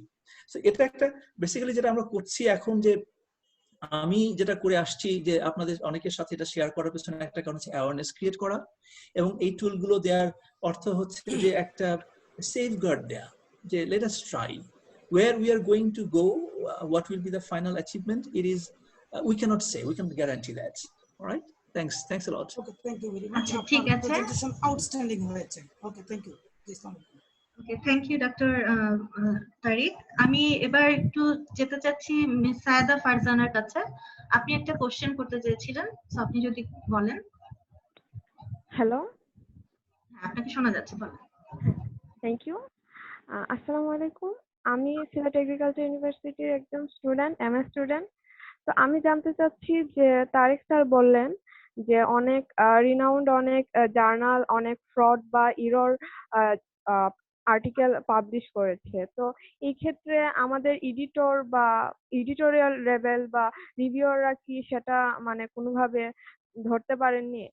আর আরেকটা কোয়েশ্চেন হচ্ছে, আমাদের জার্নাল থেকে কি কোনো ধরনের ইভালুয়েশন করতে পারেন না অথরশিপের ক্ষেত্রে? হয় এটা কোনো অনলাইন কোনো ইভালুয়েশন হতে পারে বা আমাদের কোনো স্কাইপি চ্যাট বা কোনোভাবে, কারণ আমি যদি কোনো একটা কাজ করি অবশ্যই আমি খুব ভালোভাবে জানবো, আর আমি যদি কাজটা না করি আর আমার নামটা দিয়ে দেওয়া হয় সেক্ষেত্রে অবশ্যই আমাকে কিছু জিজ্ঞেস করলে আমি ওইভাবে আনসার দিতে পারবো না।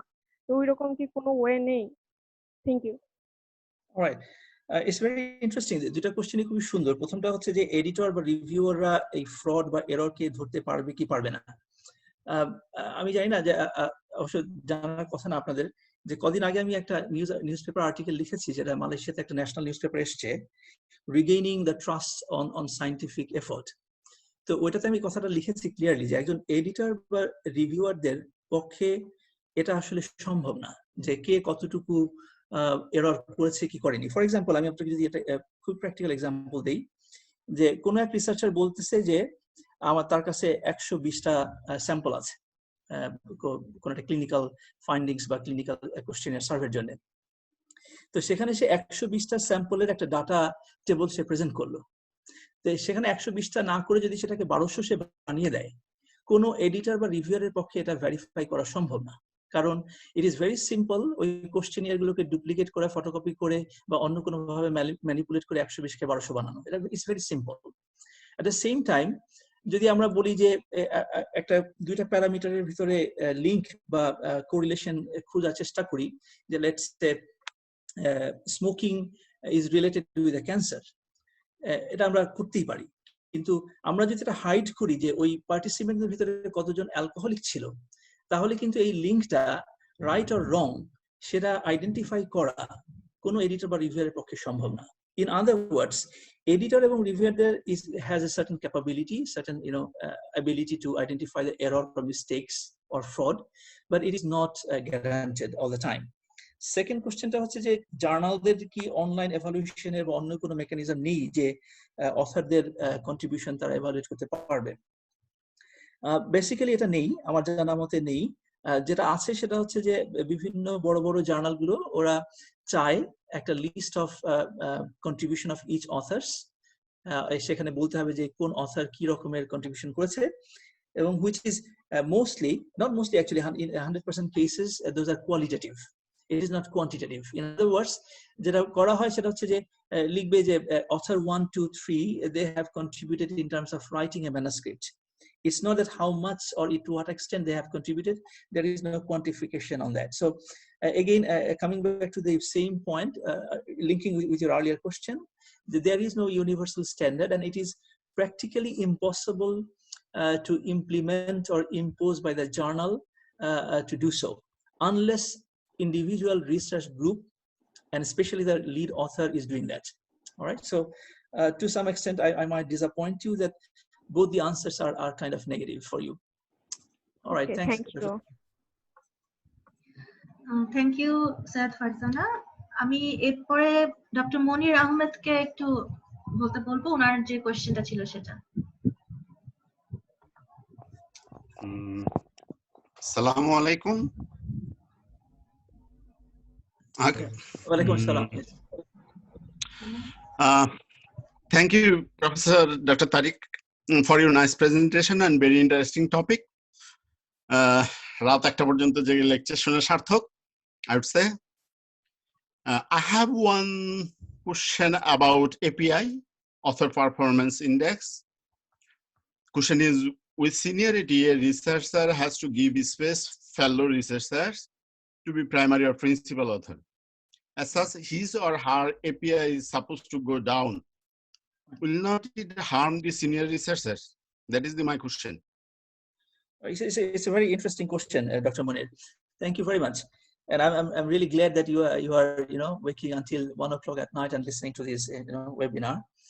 The answer is simple. Actually, that what I meant and which possibly I missed to discuss, সেটা হচ্ছে যে এখানে প্রিন্সিপাল অথর বলতে শুধুমাত্র সিনিয়র অথরকে বোঝানো হচ্ছে না, কারণ ওই ইকুয়েশনটার ভিতরে দুইটা প্যারামিটার আছে। একটা হচ্ছে যে পিপি, which includes authorship as a primary author and principal author, এবং আরেকটা হচ্ছে PT, which authorship for the total author, paper. So it means যে একটা পেপারে একজন প্রাইমারি অথর থাকতে পারে, একজন প্রিন্সিপাল অথর থাকতে পারে. Both of them should be given equal credit for the API. All right, so even এমন হতে পারে যে কোনো পেপারে more than one primary author has equal contribution. So all of them should be given equal credit for that. So in other words, a senior author will not decrease their API if they give credit to the primary authors or their research assistants. I hope I made it clear to you. Yep, thank you for your answer. Thank you doctor Monir. আচ্ছা doctor Helal কি আছে? উনি একটা question জিজ্ঞেস করেছিলেন দুইবার আর কি। আমি ওনাকে দেখতে পাচ্ছি না যেহেতু, সো আমি ডক্টর জাকিরের কাছে চলে যাচ্ছি, উনি একটা কোশ্চেন আস্ক করতে চাইছেন। আর আমি একটু রিকোয়েস্ট করব আমাদের অন্য মানে সালেহ স্যারকে এবং অন্য প্যানেলিস্টদেরকেও যেন ওনারাও পার্টিসিপেট করেন আনসার করার জন্য। Thank you. জি স্যারকে প্রথমে ধন্যবাদ। আমি স্যারকে শুধু মনে করে দিতে চাই, স্যার আমি খুলনা ইউনিভার্সিটি আপনার স্টুডেন্ট ছিলাম আর কি। আপনি হয়তো আমার চেহারা অনেক চেঞ্জ হয়ে গেছে, নাও চিনতে পারেন। তো আমি জাস্ট কয়েকটা কন্ডিশন একটু বলবো, তারপর একটা কোশ্চেন করে আমি শেষ করবো আর কি। তো আমিও স্যার মানে আপনার কাছ থেকে মানে ইন্সপায়ার্ড হয়ে আমিও বেলজিয়াম থেকে মাস্টার্স এবং পিএইচডি করি। তো আমি যখন পিএইচডি করতে যাই প্রথম 1 বছরের মধ্যে আমার সাথে আমার যে কো-সুপারভাইজার ছিল সে ছিলেন পোস্টডক আর কি। তো ওনার সাথে আমার একটা সমস্যা হয় আর কি। সমস্যা হয় এই অথরশিপ নিয়েই। কারণ হচ্ছে উনি আমাকে আমি একটা পেপার ম্যানুস্ক্রিপ্ট রেডি করে দিয়েছি। তো আমার সুপারভাইজার মেইন সুপারভাইজার উনি ছিলেন আবার গেন্ট ইউনিভার্সিটির রেক্টর ওই সময়। উনি আমাকে সময় দিতে পারতেন না, মেইনলি আমরা ডিপেন্ড করতাম আমি মেইনলি আমার কো-সুপারভাইজারের উপরে। তো আমি ম্যানুস্ক্রিপ্টটা রেডি করার পরে উনি এটা সাবমিট করে দিয়েছেন এবং এই সাবমিশনের সময় উনি ফার্স্ট অথর হয়েছেন এবং আমার যে মেইন সুপারভাইজার উনি হয়েছেন লাস্ট অথর। তো পরে আমরা এটাকে সলভ করতে গিয়ে আমাদের আসলে অনেক প্রবলেমই হয়েছে। আসলে এই ইস্যুগুলো আসলে অনেক টাফ হয়ে যায় আর কি এইগুলো সলভ করতে গেলে, কারণ হচ্ছে কো-সুপারভাইজারের সাথে একটা প্রবলেম চলে আসে আর কি। এবং এই জিনিসটা যে বেলজিয়ামের মতো একটা জায়গায় হবে এটা আমি কখনো মানে এক্সপেক্টই করি না কখনো আর কি। কিন্তু আমি এরকম একটা ইয়ার মধ্যে পড়ে গেছি এবং ফাইনালি যেটা হইলো ওই পেপারটা ইয়ং ইনভেস্টিগেটর অ্যাওয়ার্ডের জন্য American society of human genetics থেকে এটা হয়। কিন্তু শেষ পর্যন্ত আমি আর অ্যাওয়ার্ডটা পাই না, শেষ পর্যন্ত আমার ওই সুপারভাইজার যে ছিলেন সেই নাই আর কি। তো আমি আসলে ফাইনালি এই সিচুয়েশন থেকে করতে পারি না। আর আরেকটা কথা বলবো সেটা হচ্ছে স্যার আমাদের আসলে যেটা নকিব স্যার এবং মামুন স্যার বলতেছিলেন যে আমি একটু আমাদের দেশের পরিপ্রেক্ষিতে আপনাকে একটু ইনফর্ম করতে চাই আর কি। আমাদের আসলে গোড়ায় অনেক গলদ রয়ে গেছে আর কি। আমি একটা এক্সাম্পল দিতে চাই, যেমন ministry of science and technology আমাদেরকে প্রতি বছর স্যার গ্র্যান্ট দেয় আর কি।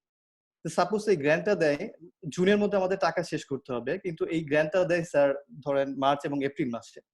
উইথিন 3 মান্থসের মধ্যে তারা এই রিসার্চটা করে রিসার্চের আউটপুট এবং প্লাস তাদের ফাইন্যান্সিয়াল যে এক্সপেন্ডিচার এটা আমাদেরকে সাবমিট করতে বলে।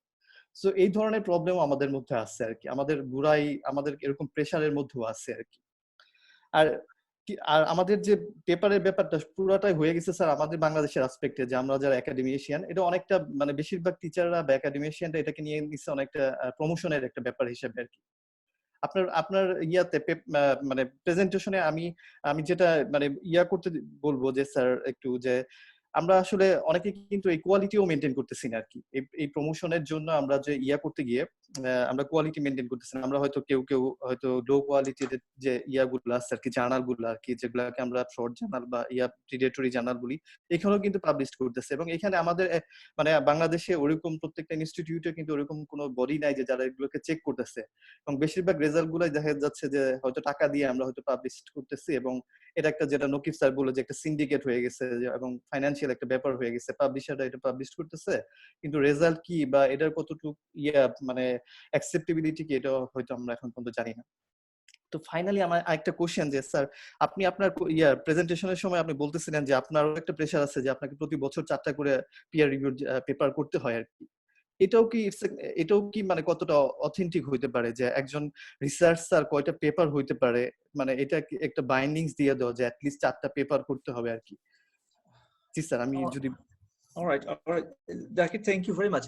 Definitely I do remember you. আমি তোমাকে খুব ভালোভাবেই তোমাকে মনে আছে, তোমার যদি দাড়ি হয়ে গেছে। জি স্যার। আমারও দাড়ি হয়ে গেছে, আমারও দাড়ি ছিল না যখন তুমি আমার স্টুডেন্ট ছিলে। তো এনিওয়ে তোমার experience in Belgium is quite unfortunate, but the reality is that it is everywhere. Belgium বলে যেটা exception হবে বা developed country বলে যেটা exception হবে, there is no reason to think about it.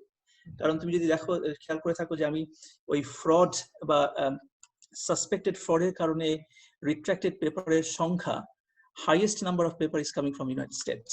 Second highest is Germany, then Japan, and then China, and so on. So these 4 countries basically comprises 75% of the total retracted papers based on fraud and suspected fraud.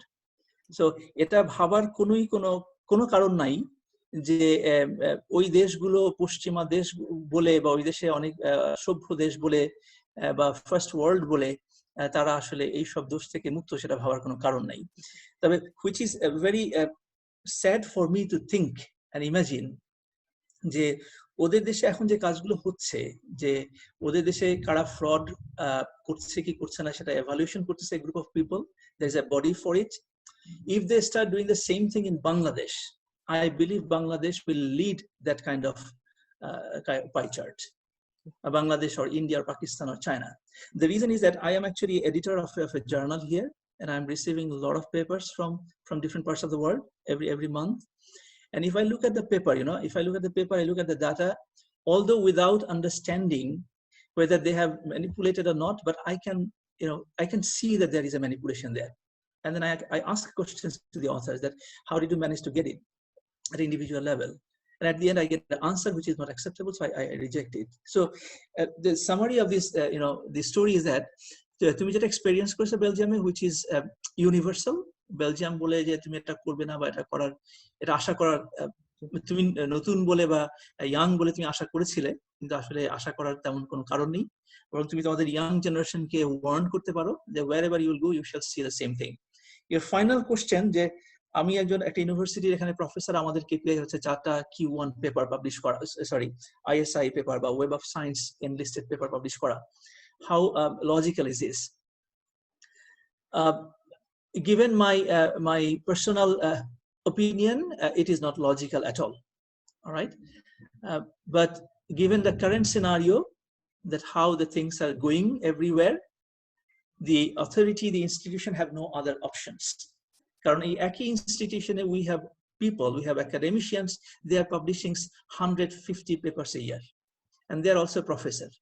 And how come they will give me salary if I do not even publish 1, 2, 3, or 4 papers? It's very simple to them, because those people who are publishing 50, 100, or 150 public papers, they will question the employer that, why, how come that those people who are having only 30, 40 papers, they become professor, while we are having 500 papers and we are still, having the similar salary. So there is a very, tricky situation here. Neither I can support the organizational practice, nor I can, ignore the need that each and every individual should try to do some research and get some publications. Yes, sir. Thank you. All right. Thank you, Zakir. Thank you. Thank you, Dr. Zakir. আমি request করবো আর কারো যদি কোনো question না থাকে, মানে আর কোনো question আসলে নাই, আমরা এখানে দেখিনি, বাট প্যানেলিস্ট স্যাররা যদি কেউ কিছু বলতে চান এই কোশ্চেনগুলো যেগুলো আসছিল সেটা সম্পর্কে। ডক্টর শামস কি আছেন? ডক্টর শামস, আপনি কি কিছু বলতে চান? ডক্টর আব্দুল্লাহ শামস? আচ্ছা, সিন্স আমাদের আসলে রানিং আউট অফ টাইম আমরা, সো আমি আহ্বান করব আমাদের প্রেসিডেন্ট ডক্টর বাসিতকে, সো লাস্টিং কনক্লুডিং কিছু কথা বলার জন্য। Thank you doctor Sabrina. আমার কথা শোনা যাচ্ছে? জি, শোনা যাচ্ছে। জি, সরি, আসলে আমি একটু হেলথ প্রবলেমে আছি, যার কারণে আমার ভিডিওটা অন করতে পারতেছি না। Extremely sorry. প্রথমে আমি সবাইকে অসংখ্য ধন্যবাদ, সকল পার্টিসিপেন্টদেরকে, এবং প্রফেসর তারিককে অসংখ্য ধন্যবাদ। আসলে আমরা টাইটেল থেকে বুঝতে পারি নাই যে এই প্রেজেন্টেশনটা এত ভালো হবে, বা টোটাল টকটাই আমি পার্সোনালি খুবই এনজয় করছি, এবং আপনাকে অসংখ্য ধন্যবাদ আপনি দেশের বাইরে থেকে যে আমাদের NYAB তে কন্ট্রিবিউট করতে চাইছেন এবং এত সুন্দর একটা প্রেজেন্টেশন দিয়েছেন আজকে, যেটা আমাদের ছাত্রদের জন্য খুব এবং আমাদের জন্য খুবই কাজে লাগবে, উপকারে আসবে। আপনাকে অসংখ্য ধন্যবাদ। আর আরেকটা ব্যাপার, প্রফেসর আব্দুল্লাহ মামুন স্যার এবং প্রফেসর নাকিব স্যার দুইজনই কিন্তু আমাদের NYAB এর অ্যাডভাইজার। তো মঞ্জুর স্যার এটা মিস করছেন। আব্দুল্লাহ মামুন স্যার আমাদের একজন অ্যাডভাইজার। আমাদের 11 জন অ্যাডভাইজার রয়েছেন, এর মধ্যে ওনারা দুইজনই আমাদের অ্যাডভাইজার, এবং ওনাদেরকে একদম হার্টিয়েস্ট থ্যাঙ্কস। যে আমি জানি নাকিব স্যার একটু আর্লি বেডে যান, তারপরে উনি যে ওনার পুরো সময়টা আমাদের সাথে থাকছেন এখানে, এবং মামুন স্যার অনেক ব্যস্ত থাকেন। উনি অনেক বাংলাদেশের একজন খুবই রিপোর্টেড রিসার্চার, এবং তিনি যে সময় বের করে আমাদেরকে সময় দিয়েছেন এবং আমাদের সাথে ওনাদের নলেজ শেয়ার করেছেন। অসংখ্য ধন্যবাদ ওনাদেরকে। ডক্টর সাবরিনাকে পুরো এই ওয়েবিনারটা অ্যারেঞ্জ করার জন্য আপনি অনেক এফোর্ট দিয়েছেন। যা এবং মঞ্জুর স্যারও এটাকে হেল্প করছেন, তো আপনাদের দুজনকে ধন্যবাদ।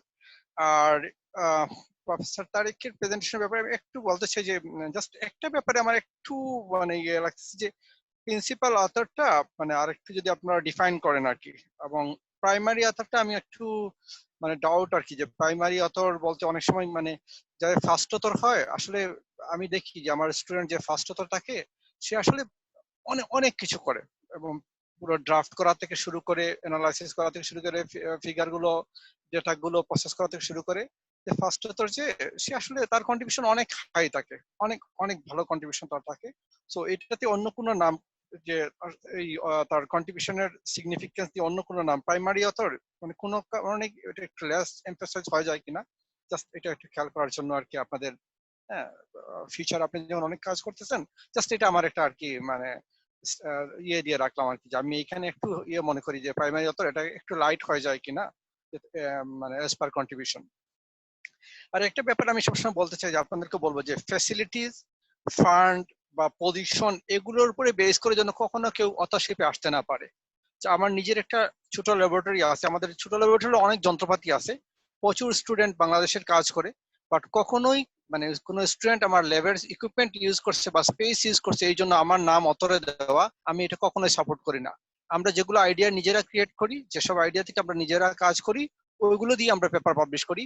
এতে আমাদের বছরে 2টা 3টা বা 4টা পেপার হয় এক্সপেরিমেন্টালি, বেশি পেপার হয় না, বাট উই আর হ্যাপি। আমাদের ছাত্র যদি একটা পেপার পাবলিশ করে এটা আমরা খুব মানে মন থেকে আমরা বুঝি যে ইয়েস আমরা আমাদের ম্যাক্সিমাম এফোর্ট দিয়েই আমরা এই পেপারটা পাবলিশ করছি। সো এই ব্যাপারটা টোটালি একটু ডিসকারেজ করার জন্য আমি প্রফেসর তারিককে অনুরোধ করবো যে কোনোভাবেই যেন লজিস্টিক সাপোর্টের কারণে কেউ যেন মানে অথর হিসেবে আসতে না পারেন। এখানে ইন্টেলেকচুয়াল কন্ট্রিবিউশন ছাড়া অথরশিপ আসলে নেক্সট ইম্পসিবল হওয়া উচিত। আর ফাইনালি আমি আবার বলবো যে আমাদের পার্টিসিপেন্ট আপনারা রেজিস্ট্রেশন করছেন, আপনারা যে রেজিস্ট্রেশন ফি দিচ্ছেন এটা আমরা কোভিড-19 এর 50% কোভিড-19 এফেক্টেড পিপলদেরকে ডোনেট করব। তো আপনাদের এই জেনারসিটির জন্য আপনাদেরকে আবারও ধন্যবাদ এবং সবাইকে অসংখ্য ধন্যবাদ। এটুকু আমি বলে, আর আমি হচ্ছে অ্যাপোলজিস করে নিচ্ছি আমাদের যে আরো দুজন প্যানেলিস্ট ছিলেন বা যারা ছিলেন, আমরা সময়ের কারণে আসলে 9:30 অলরেডি আমরা এক্সিড করে গেছি, সময়ের কারণে হয়তো আমরা বেশি সময় দিতে পারি নাই, একটু টাইম রেস্ট্রিক্টেড ছিল। হ্যাঁ, সো আপনাদের কাছে সরি যে আপনারা আরো বেশি সময় দিতে পারি নাই। তো আপনাদের সবাইকে ধন্যবাদ, Manjur sir, Sabrina, Nakib sir, Mamun sir, professor Tariq, সবাইকে আপনাদেরকে ধন্যবাদ, সকল পার্টিসিপেন্টকে ধন্যবাদ।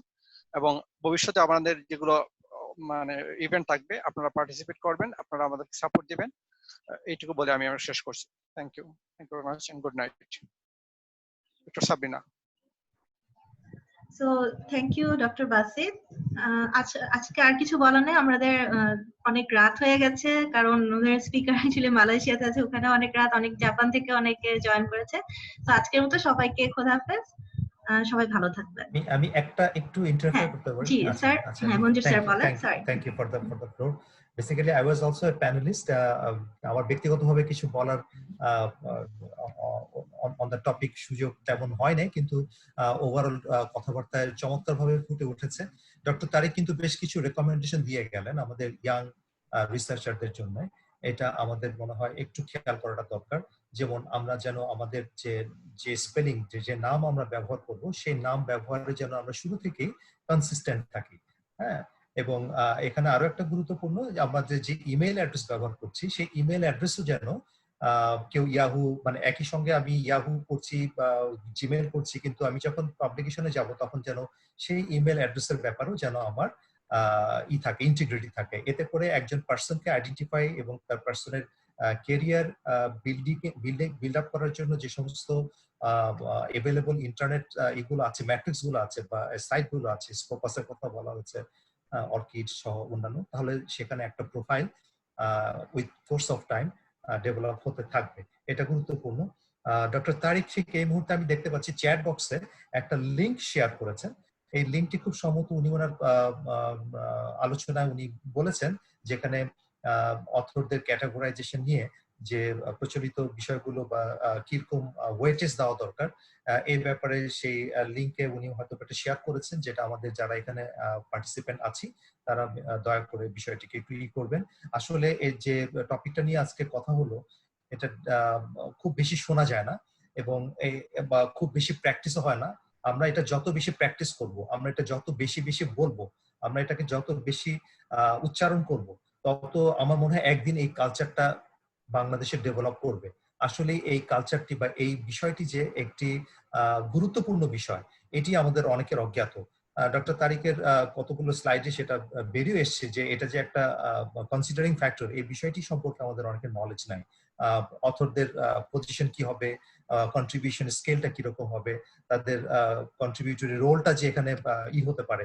যেহেতু একটা প্রবাদে আছে, পাবলিশ অর পেরিশ, হয় তুমি পাবলিশ করো অথবা তুমি ফুরিয়ে যাও।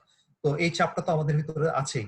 তো সেই চাপটাকে মাথায় রেখেই আমরা যেন কোয়ালিটি পাবলিকেশনের দিকে যেতে পারি, যেখানে আমাদের কোয়ালিটেটিভ কন্ট্রিবিউশন থাকবে, যেটাকে আমরা কোয়ান্টিটেটিভলি এস্টিমেট করার মাধ্যমে আমাদের ক্যারিয়ার, আমাদের প্রমোশন, আমাদের ডেভেলপমেন্ট, আমাদের কি বলে রেমুনারেশন যে স্কেল গুলো আছে আমাদের বিভিন্ন ইস্যে, সেগুলোতে যেন আমরা এটাকে হালাল করে নিতে পারি।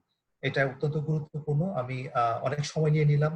আমি ধন্যবাদ জানাই NYAB কে, ডক্টর তারিককে এখানে ফ্লোর দিয়ে করার জন্য, এবং তার থেকেও বেশি গুরুত্বপূর্ণ ধন্যবাদ দিচ্ছি প্রফেসর ডক্টর তারিকুর রহমান, যিনি বর্তমানে মালয়েশিয়াতে এখন ঠিক সম্ভবত 11:42 বাজতেছে, ক্লোজ টু মিডনাইট, উনি আমাদের সঙ্গে আছেন।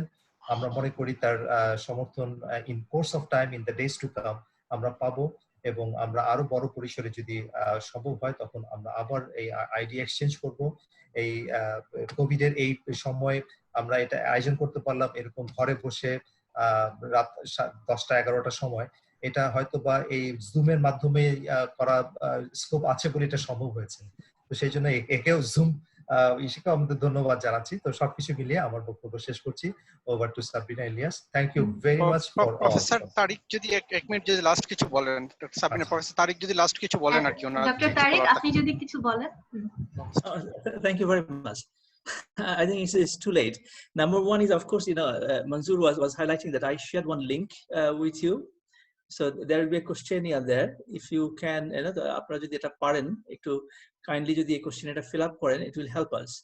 এই কোশ্চেনটাতে বেসিক্যালি আমরা হাইলাইট করেছি যে যেটা প্রফেসর বাসিদ এই কোশ্চেন করেছিলেন, যে আমরা প্রাইমারি অথর বা প্রিন্সিপাল অথর বা কো অথর বলতে কি বোঝাচ্ছি বা কি বোঝানো উচিত, আপনারা কি মনে করছেন?